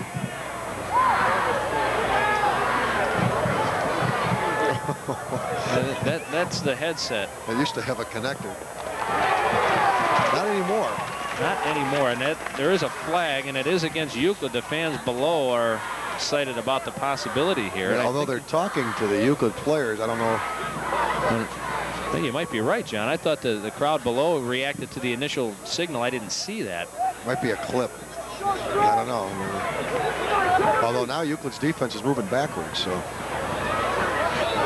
Yeah, it's against the Panthers.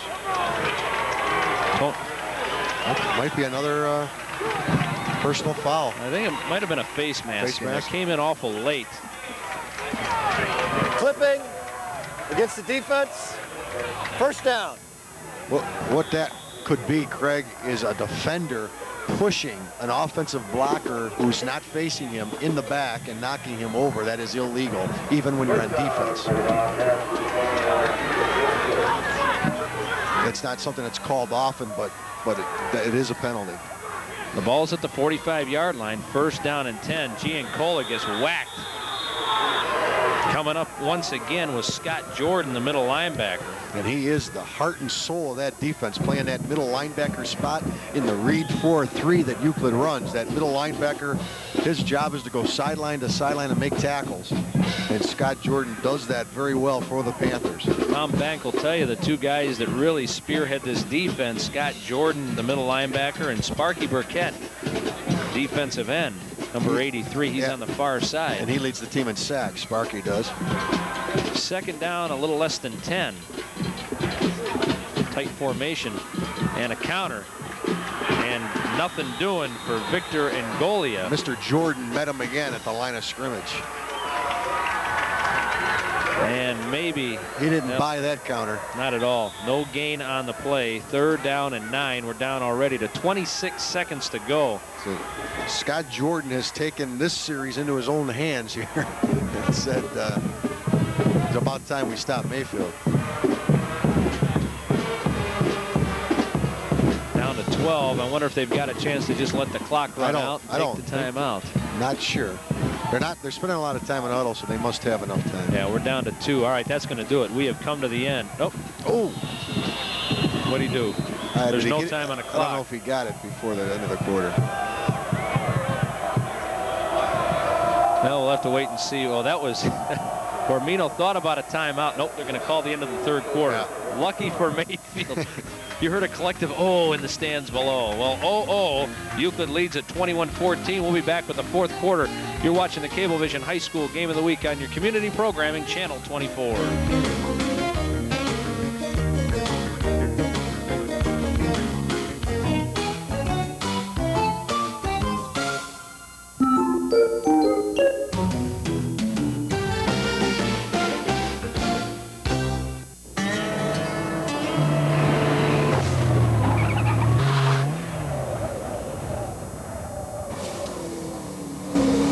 Excuse me.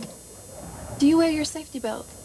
Why, no. I don't wear my safety belt. Thank you.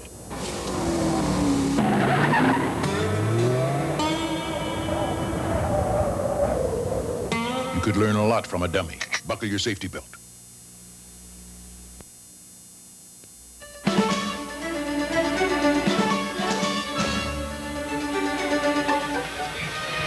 Twenty-one to 14 is the score as we begin quarter number 4, and it could have been a major mistake by quarterback Jim Mormino there, as he looked like he wanted to call timeout with about a second to go in the third quarter.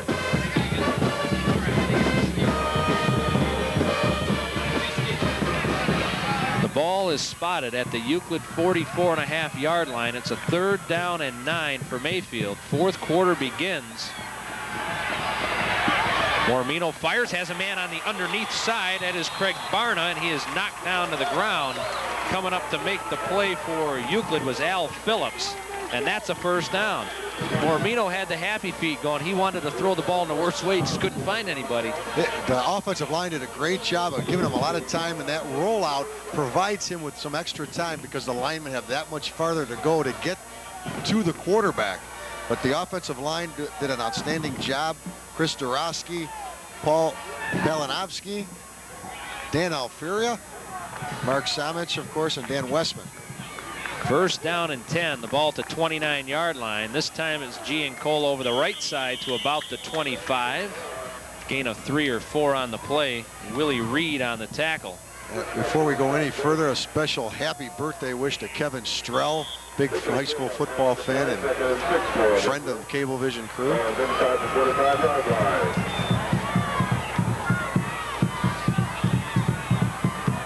So it's a second down, 6 yards to go.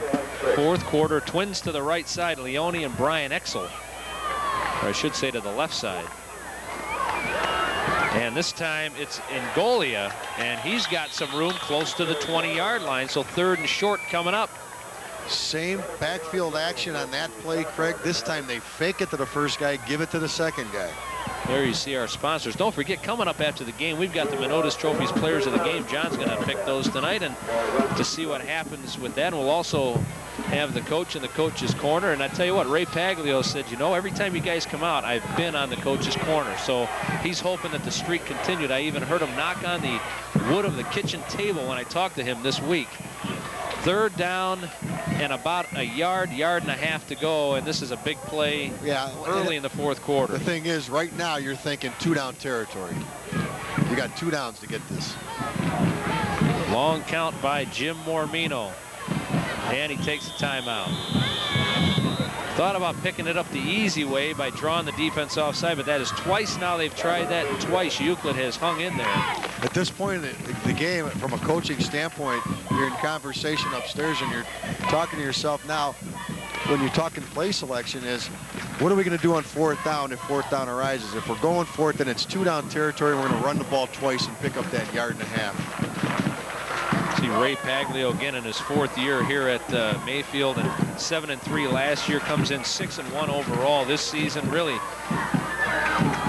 when Byron Morgan was here for a long time, had a good program. He left to go to Solon, and they needed to put it in good hands, and they certainly did with Ray Paglio. Sure did. And Ray couldn't say enough about his assistant coaching staff. Says not only are they, excellent coaches, but they're excellent people. He's very, very proud that they're part of his staff. They get along very well, and that's half the battle, Craig. You got a staff that works well together. That makes everybody's job so much easier. And on the other side of the field, Tom Bank, who is one of the better coaches in Northeast Ohio, 73-20. His record overall here at Euclid. 105 wins overall. Of course, he was at Lake Catholic before this. And zoning in on the playoffs once again. Year in and year out, puts an excellent football team on the field. 3rd down, yard and a half. Great move by Giancola, and he takes it all the way down to the 9. A stutter step. And he beat the blitz. Giancola beat the blitz on his own on that, Craig. DeJuan Gould came up to make the play down to the 10-yard line, just inside the 10, so we're a 1st and goal situation. Yeah, little stutter step to screw the blitzer up. And the cannon master must think something's going on here. He's getting himself in position down at the end. This is tough. You got 4 shots, man. You got to get the whole 10 yards. So This is a tough situation. So not only are they're going for the whole 9 yards, they got to get the whole 10 yards. And it's Giancola again, and he was stopped and somehow got a couple yards. Ran into a brick wall, kind of hopped around and picked up 2 or 3 yards. I was just going to say on 1st down, I love play action pass in that situation when you have the whole 10 yards to pick up the touchdown. 1st down is a great time to go play action pass. Sparky Burkett and DeJuan Gould again on the tackle. Give him a gain of about 2.5. 2nd down and goal.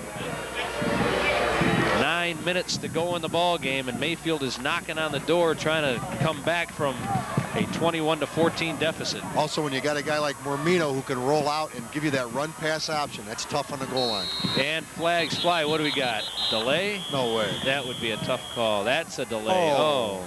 It didn't seem like it, did it? No, it seemed like they got the play off. But that's a tough play, or actually a tough non-play for Mayfield. That'll drive them back. Got to give them an extra couple seconds. Got to give them that extra couple seconds. Delay a game. Don't want the game to be decided by the official. 2nd down. They were close. They had just about snapped the football. Now it gives you just a couple extra yards if you want to throw the ball now, too. And now you're definitely probably going to go with the rollout series and give Mormino that pass run option. 2nd down and goal. The ball's at the 13-yard line now.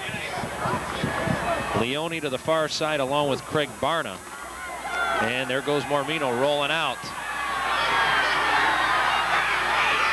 Keeps the football, puts his head down, stays on his feet, and gets bounced inside the 10 to about the 9-yard line. He is tough, John. Made something out of nothing. And it was what was tough about it, Craig. Right-handed quarterback rolling to his left, and he was still able. Now, see on this play, he's got the entire field to work with going to his right. There is the cheerleader of the night. Big honor for Jennifer. Yes, it is. And again, this Mayfield Wildcat cheerleading squad, year in and year out, they're just terrific. Third down. Now they're taking some time in the huddle. I'll tell you what. 3rd down and 8 for the touchdown. If you don't get in, do you go with the field goal? I say no way, not against Euclid. Mormino will roll to this near side where he had all the room. Throws underneath. Touchdown, touchdown. Yes, it is. Right into the hands of Joe Capretta, the tight end. No, check that. Brian Gard. That's a touchdown, and Mayfield has come back 1 point away from tying the ball game. Jim Mormino, watch how cool he is. Buys himself some time. Little run fake there. Throws a bullet. Big extra point. Raul Leone sets up. And they go for 2. They pitch it to Leone. Does he get in? Yes! Yes. How about that? You're going to go for the title. You're going for the title. Absolutely, Craig. What a tremendous call by Ray Paglio and his offensive staff here at Mayfield. Oh, this is not the only fireworks or gunshots or whatever you're going to hear tonight. There it goes. 7:41 to go. I love the call. Exactly. They're going for the championship. That's right. You play to win. You don't play to tie. When you're playing a team like Euclid, you may only get that one shot to come up with something like that. And they took their shot. What I like about it, you know that was planned during the week. They didn't spend a lot of time in a huddle. They didn't make it seem like it was going to be a fake. They just lined up and ran it. Let's watch this thing again. This is the touchdown. Well, if we get a chance to see that extra point. Wow. They ran the option with the holder and the quarter and the kicker, the pitch to Leone for the extra point. And Raul, he's not even, if we can get a close-up of the football. I think it was Brian DeSico, the holder, who pitched it. The football, he just did the old heel into the ground like you do in the backyard to tee up the football, because that's all you're going to get is a squib kick. Harrison can't handle it. It is taken by one of the up men, and Euclid will get the ball at the 33-yard line, trailing by a point, 22-21, with 7:36 to go in the ball game. That last drive, 13 plays, 76 yards. We'll get to see the whole shooting match in a little bit, but wait till you see the time of possession. That's impressive. It's a huge, and we got a man down on the field for Mayfield. Scotty P, or no, Super Joe Wargo down in the truck banging in the graphics. Just Scotty P's up in the up cam today. But what a great ball game, and what a great call for Mayfield. I tell you what, just an outstanding call. 7:36 to go. Hats off to Ray and his staff, because to make that call, I love the call, Craig, because when you're playing a team like Euclid, you may only get that one opportunity in the course of the game to win it, and that could win the game for them. The time of possession on that last drive, 8 minutes, 29 seconds. That's a huge drive. 22-21. They get the 2-point conversion. Leone on the run. So 7:36 to go right now. They're attending to somebody down on the field. And while we're waiting, let's tell you about our sponsors. Geppetto. Well, there you see the scoring drive. 13 plays, 76 yards, 8:29 off the clock, a 9-yard pass to Gard from Jimmy Mormino, and then the 2-point conversion. Brian DeSico pitching the ball out to Raul Leone. And that's who's down on the deck right now, Leone. Yeah, he'll be all right. You're not going to keep him out of the game. You better carry him off in a stretcher if you're going to keep him out of the game. So Euclid has the ball, second down, or excuse me, they got second down on the sticks. And of course, tonight's game brought to you by Geppetto's Pizza and Ribs, Warehouse Beverage, Minota's Trophies and Awards, and Magnetic Springs Bottled Water Company. First down and 10. They've changed the sticks now. And they hand the ball to Pearson. Nowhere to go. Dragged down from behind. Dan Westman on the tackle. And now old emotion has kicked in for Mayfield. Hopefully that's their 12th man. A shoulder stinger is the, what exactly is that? Shoulder stinger, get that pinched nerve up on your shoulder, and your shoulder goes numb for a little bit down your arm, and about I don't know, about 2 minutes, you're ready to go again. Oh, that's all. Just his hand went numb. That's second down, 9 yards to go. Play action. Yursich to throw. Chased out of the pocket with a ton of room to roam. First down and more. Skips out of bounds at about the 40-yard line. Now the fans on the far side have something to cheer about as Euclid is driving the football. Mike Yursich with a very heady play, and what happened was Mayfield, the two guys playing zone on that side of the field, left their zones and left the field wide open. Well, Yursich had 97 yards on the ground last week. They'll spot it right at the 40-yard line of Mayfield. And don't think for a second Euclid's out of this game. Not when you got number 1 lined up 7 yards behind the quarterback. Kevin Bremer to the near side. It's Pearson. Breaking tackles. What a strong guy. Dragged down by Trevisano from behind. Almost thought it was a fumble there. That'll be a first down, a gain of 12 on the play. And Pepe Pearson. Raul Leone back into the ball game.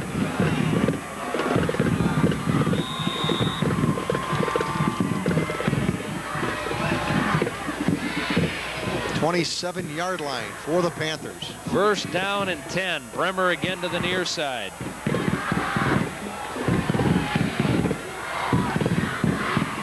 This time it's the fullback Charles Hall. Nowhere, maybe a yard or so. Ran into Phil Lodato. I think you'll probably get some kind of Pepe Pearson to the outside play here. Nickel package back in for Mayfield. Look for a draw to Pepe or a sweep and try to get the ball in Pepe's hands here. Gary Dwyer far side, Kevin Bremer near side. It remains Charles Hall, the up back in the I formation. And it's Pearson. Not much there. Down to the 25-yard line. Trevisano comes up off the bottom of the pile. Also helping out was Paul Pakanowski. And remember, Euclid only needs a field goal to go ahead in this game.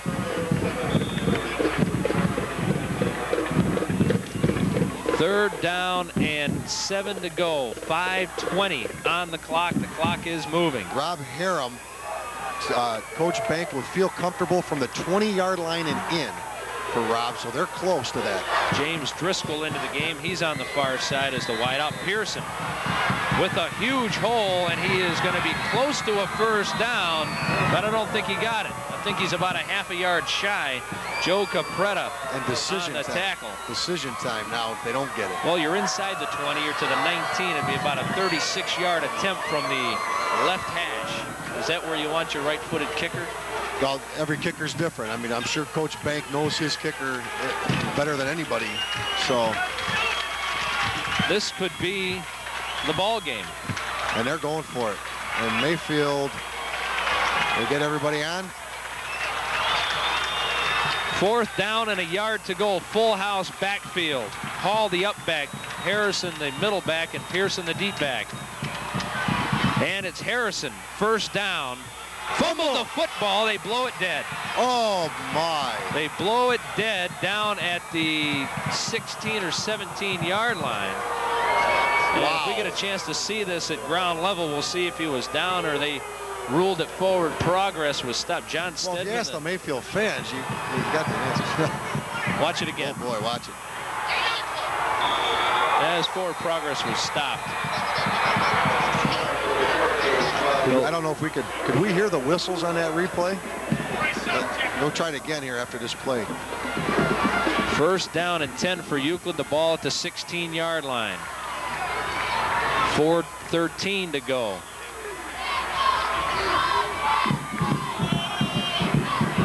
Pearson. Huge hole again. Touchdown.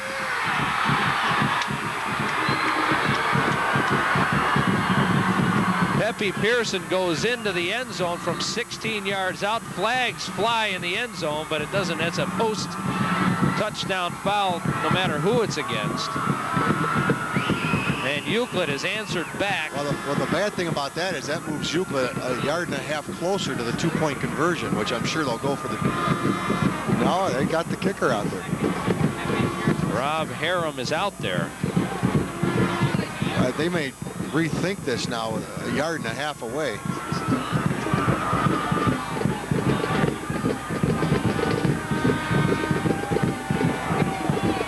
We still don't know what the flag is. No, it came in late, so I'm sure the score is going to count. Some kind of unsportsmanlike, I'm sure. The thing about it is there's 4 minutes left, and Mayfield can't lose their cool. They have an opportunity. They're still in the football game.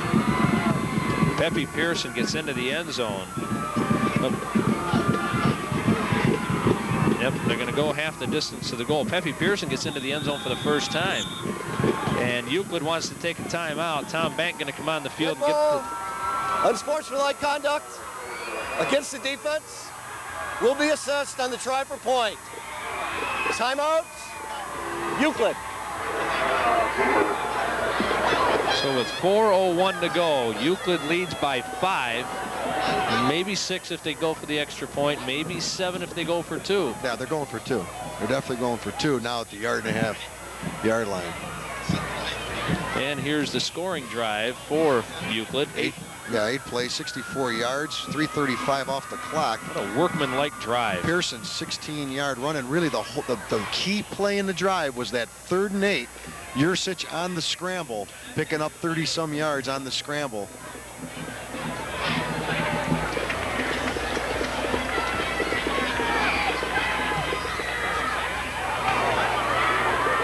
Like I was saying, Craig, Mayfield cannot lose a composure. There's 4 minutes on the clock. There's plenty of time to regain the lead, or at least tie the game up. And the way they've been moving the football, John, they're not out of it by any stretch. Bremer to the far side. Yeah, they're in one back, but Pepe's getting the ball. Gary Dwyer to the near side. And Yursich keeps it and goes into the end zone for the 2-point conversion. Did a great job of hiding the football. 29-22 is now the score. Now Mayfield, one thing at a time. They've got to think touchdown first and then make their decision later. They will take another look. Just did get in. So Euclid, boy, you talk about, there's part of Robert's headset still. They're still finding pieces all over the place from that hit that he took down in the end zone or near the end zone. But the thing you got to love about this Euclid Panther team, here's a team that's in everybody's biggest game. They get down, the momentum certainly on their way. Just strap them up, let's go. March right down the field and punch it in. And then them big guys on that front line for the Euclid Panthers, they're doing a heck of a job tonight. Joe Carabinas, who replaced the right guard, Olin Steelman, Matt Lucas, Charles Smalek, Chuck Maxwell. 5 big guys along with Steve Zahersky doing a job with their run blocking. Aram kicks the ball and it will be taken by Angolia, and he is tripped up at the 24-25 yard line. And Al Phillips made the tackle, so Mayfield trying to come back one more time. They trail at 29-22. Euclid trying to really give themselves a leg up on the championship. If they can win today, they control their own destiny. And this is worth a ton of computer points, too. And then it's Willoughby South next week for Euclid. Mayfield's got to reach down one more time, Craig. There's got to be something left. They got to reach down one more time, get themselves back in it. Angolia in a slot. Barna and Leone wideouts. Mormino being chased. Picks up some serious yards. Breaks the tackle. And the foot race is on, and he's dragged out of bounds into Euclid territory all the way down to about the 45-yard line. And again, guys like Mormino, Pearson, Giancola, you got to tackle these guys. They're not going to go down just with a little bump.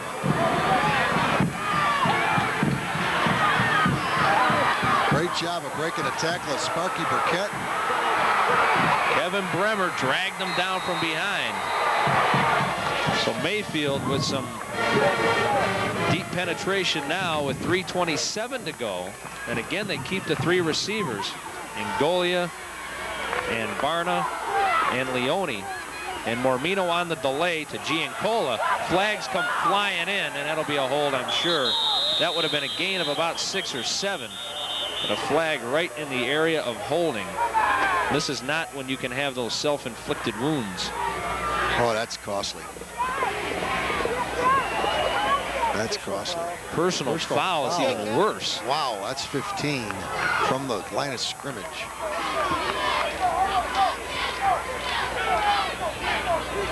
Huge penalty. Wow. Well, we'll hear what the official has to say. I don't know if our camera guys can eavesdrop a little bit. Wow, it's just a huge penalty. Oh. Personal foul against the offense. Repeat first down. All the way back to the 42-yard line, and they have to get down to the Euclid 33.5-yard line. And a couple of yards to go here, but it is a first down, and now time for the Euclid defense to come up big here. They've given themselves some breathing room. Not only that, the defensive line can really pin their ears back and come after him. He's got Leone wide open, but he doesn't pick him up down the field, and Mormino spun around. He had Leone on the other side of the field wide open. Shook away from Kevin Bremer. Gain of only 3 or 4, but great penetration there by the Euclid line, and Mormino had time for a little while, and then it all collapsed. Nice job by Samich to pick up the rusher, knock him out of the way, gave Mormino an opportunity to pick up a few yards on that play. 2:25 and counting. The ball up to the 47-yard line. It's a second down and 20.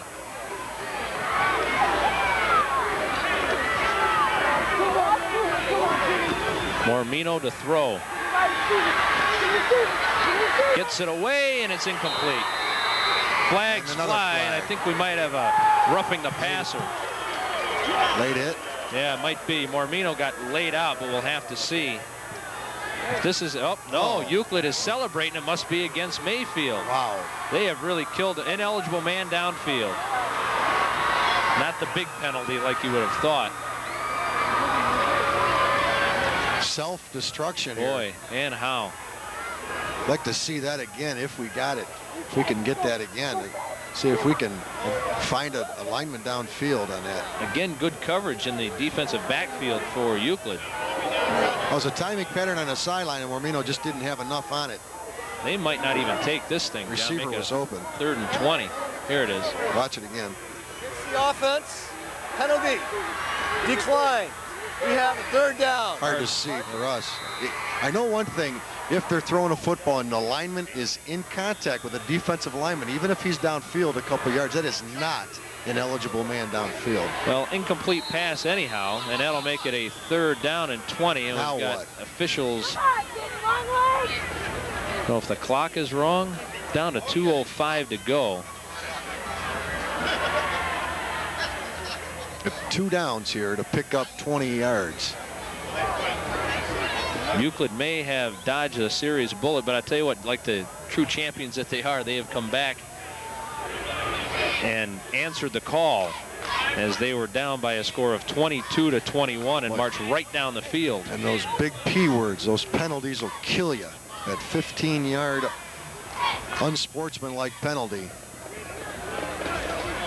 just killed the Wildcats. Now they moved the football back 2 yards. Not quite sure why. Yeah, 2:10. They went on the clock, so reset it. Put about 8 seconds back on the clock. We're going to try to get the winning coach after this ball game. I see the very big media day here at Mayfield, and we did a good job last week. Kevin did a great job of getting Tom Watts, and it was a media blitz there as well. It's been kind of fun the last couple of weeks. We've had ball games that are going on to decide conference, at least conference leaders at the point, but really putting somebody in the forefront of who's going to win the conference. Well, they moved it back 2 yards, and we're still not quite sure why. 3rd down. Because they declined the penalty. Now Euclid can really come after the quarterback. There's no threat of running the football now. They need 20 yards on 2 plays. 3rd down for Mayfield. Mormino lets it fly, has Leone caught the football, and no! Oh, Out of bounds. I wonder if he didn't, we can't tell if he didn't come down with it, but it maybe he dropped it. Might have dropped it, or he was out of bounds when he caught it. Hard to tell. I don't see Raul putting up too much of a fight on the far side. No. So he may not have come down with it. Hard to tell from where we're sitting. It's on the far side of the field. Let's see if, I don't know if we can spot it or not. The ball came out. Oh, there it is. Yeah, the ball came out. So 4th down. The ball game hinges right here. And Euclid's going to take a timeout. And while we've got some time, let's tell you about our great sponsors here on the Game of the Week. Geppetto's Pizza and Ribs, first place in taste, 691-1000. Warehouse Beverage, who the Fresca has just not been there since we told you a couple weeks ago that Fresca is back on the shelves at Warehouse Beverage. That's right, we cannot get this stuff, so at least leave us a 12-pack, gang, so that we come down on Fridays to pick up our Fresca, we can get it. Monota's Trophies and Awards, beautiful plaques again this week, 291-3210. We'll have the players of the game after this one, and good luck picking those. And Magnetic Springs Bottled Water Company, 4310808. Ray Paglio, Jim Mormino, Tony Ware discussing what they're going to do on 4th down and 20 yards with 2:01 to go. The time doesn't mean a whole lot right now. Need those 20 yards, and if you're Euclid, you're asking your defense to step up one more time and get out of here alive. That's exactly what it's going to be like. But absolutely right. What a great ball game we've had tonight. Excitement all over the place. We've had some great plays offensively and defensively. And it all hinges right here.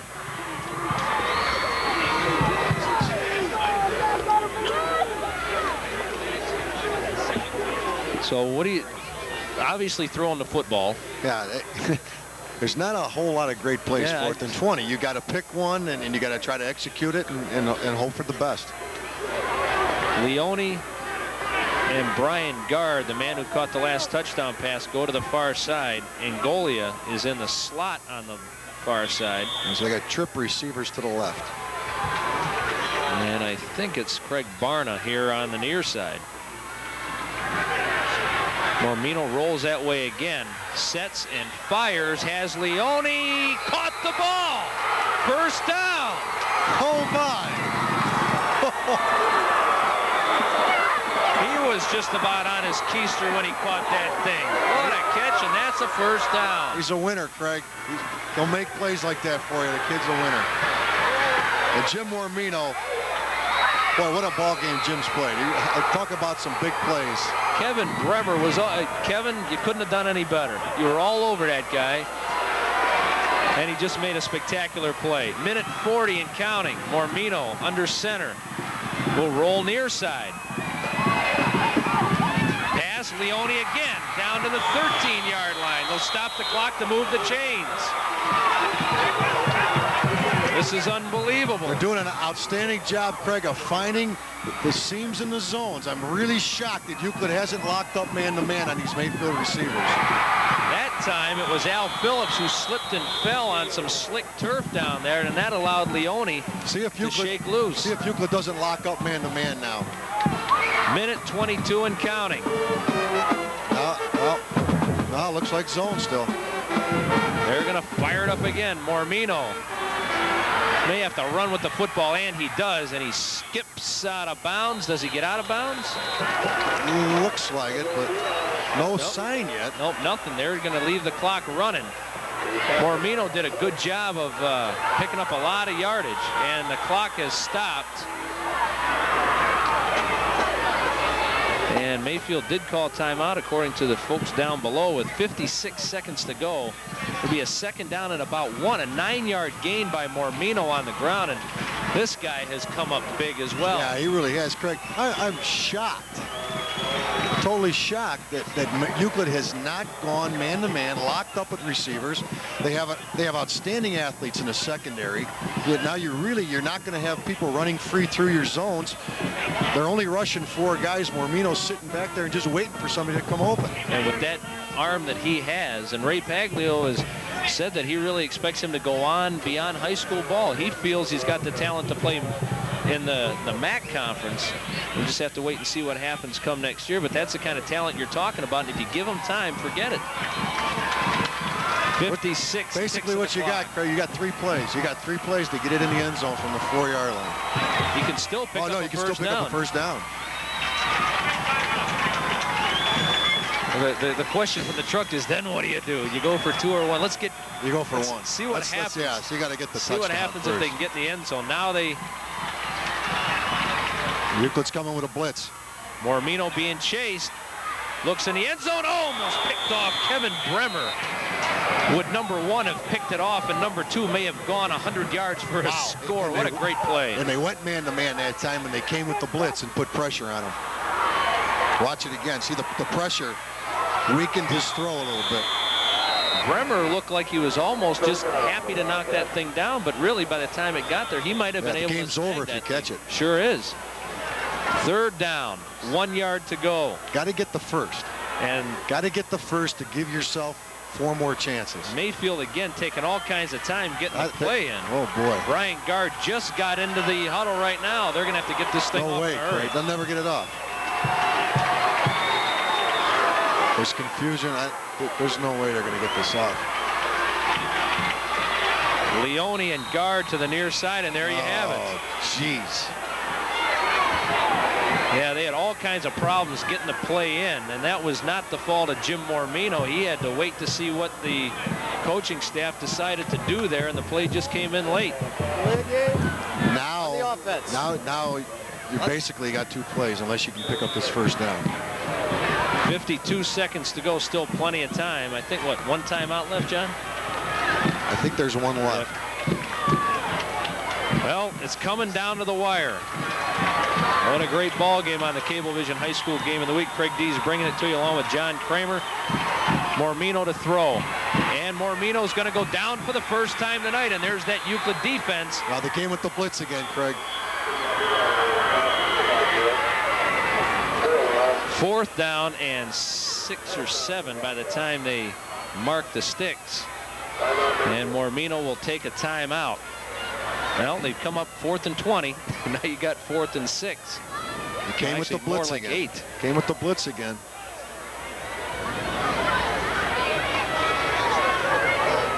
Boy, what drama. Looked as though Euclid had come back and taken the lead. They went for 2. They punched it in. They're up by 7, and the defense looked like they were coming up big. And then the huge play, Mormino to Raul Leone for the first down, and now Mayfield staring at the end zone. But unfortunately for them, they can still get the first down. So they don't have to get into the end zone. They've still got enough time. If they get the first down, the clock stops so they can still reset themselves. But the ball game hinges on this play, and isn't it great that you can say that with 44 seconds to go in the ball game, that it all comes down to this play.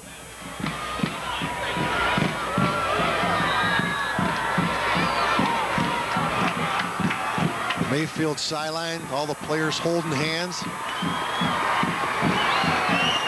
Coaching staff. And the crowd below us comes to their feet to cheer on the Wildcats. It's a 4th down, 8 yards to go for the first down. About here comes the blitz. 11 for the touchdown. And Mormino and Giancola picks it up. They throw it into the end zone. Touchdown! Oh boy! Into the hands of Vic Angolia.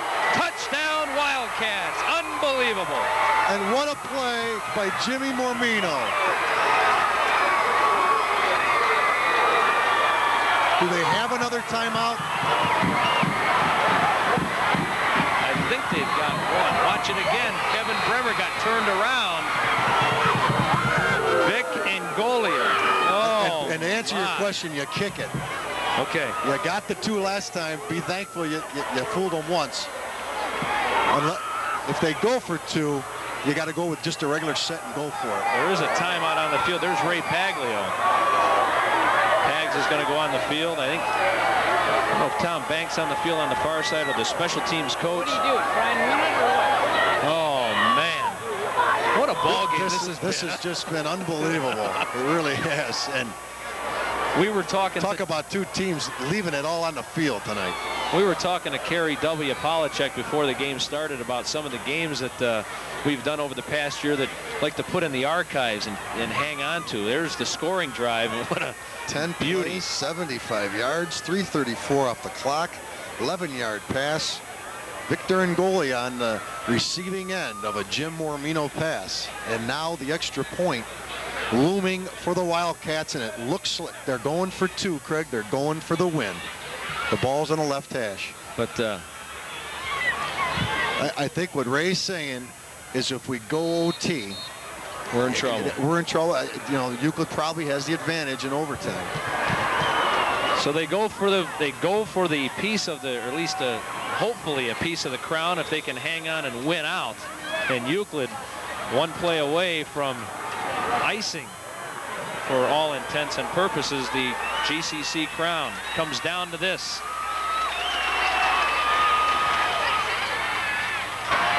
Mormino rolls out, fires underneath, knocked down in the end zone. Great play by Gary Dwyer. And the sidelines erupt on the far side. Cartwheels and handsprings on the far side, and the fans below give a great salute to this Mayfield Wildcat team. That's a lot of class. The Mayfield fans cheering for the team. You know, they went for the win. And I know they didn't come up and get it, but darn it, that's a tremendous call. That's a gutsy call. And if you know, second guess it, you're a fool if you second guess it, because anybody can second guess anything. Gary Dwyer, tough decision, came up big defensively for Euclid, just dove in there and knocked that ball down right in front of Craig Barnum. So 37 seconds to go. It's Euclid 29 and Mayfield 28, and this has just been a spectacular ball game. I'm sure it's agonizing for the Mayfield folks to watch it again, but I tell you what, a great ball game and a gutsy performance on the far side from Euclid too. You know, you come in, you get the lead slips away from you, but you got the poise to come back and take the lead. And then they go for 2 and are able to make it. Granted, it was a yard and a half out, but they still had to punch it in the end zone, and they were able to do that. Raul Leone, you see him digging the heel into the turf. Well, it's definitely onside kick. You have no choice. No doubt about it. And the good hands people are in for Euclid.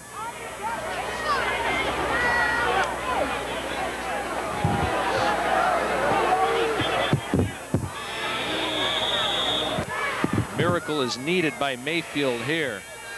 And is it covered? They got it. I think they did. Yes, they do. Leone. They called it across the 50, and Mayfield gets it back. This is unbelievable. I've run out of adjectives to describe the way this game has gone, but you talk about excitement. They marked the ball just past midfield. I can't believe it. Everybody in the house knew it was going to be onside kick, and then the front line backed up. They'll wind the clock to 32 seconds and counting. Oh my. Ball is at midfield. Mormino going to toss it up. Not much available downfield. He'll just heave it up. 3 men are down there. It's tipped and it's picked off. And guess who? Gary Dwyer. Dwyer picked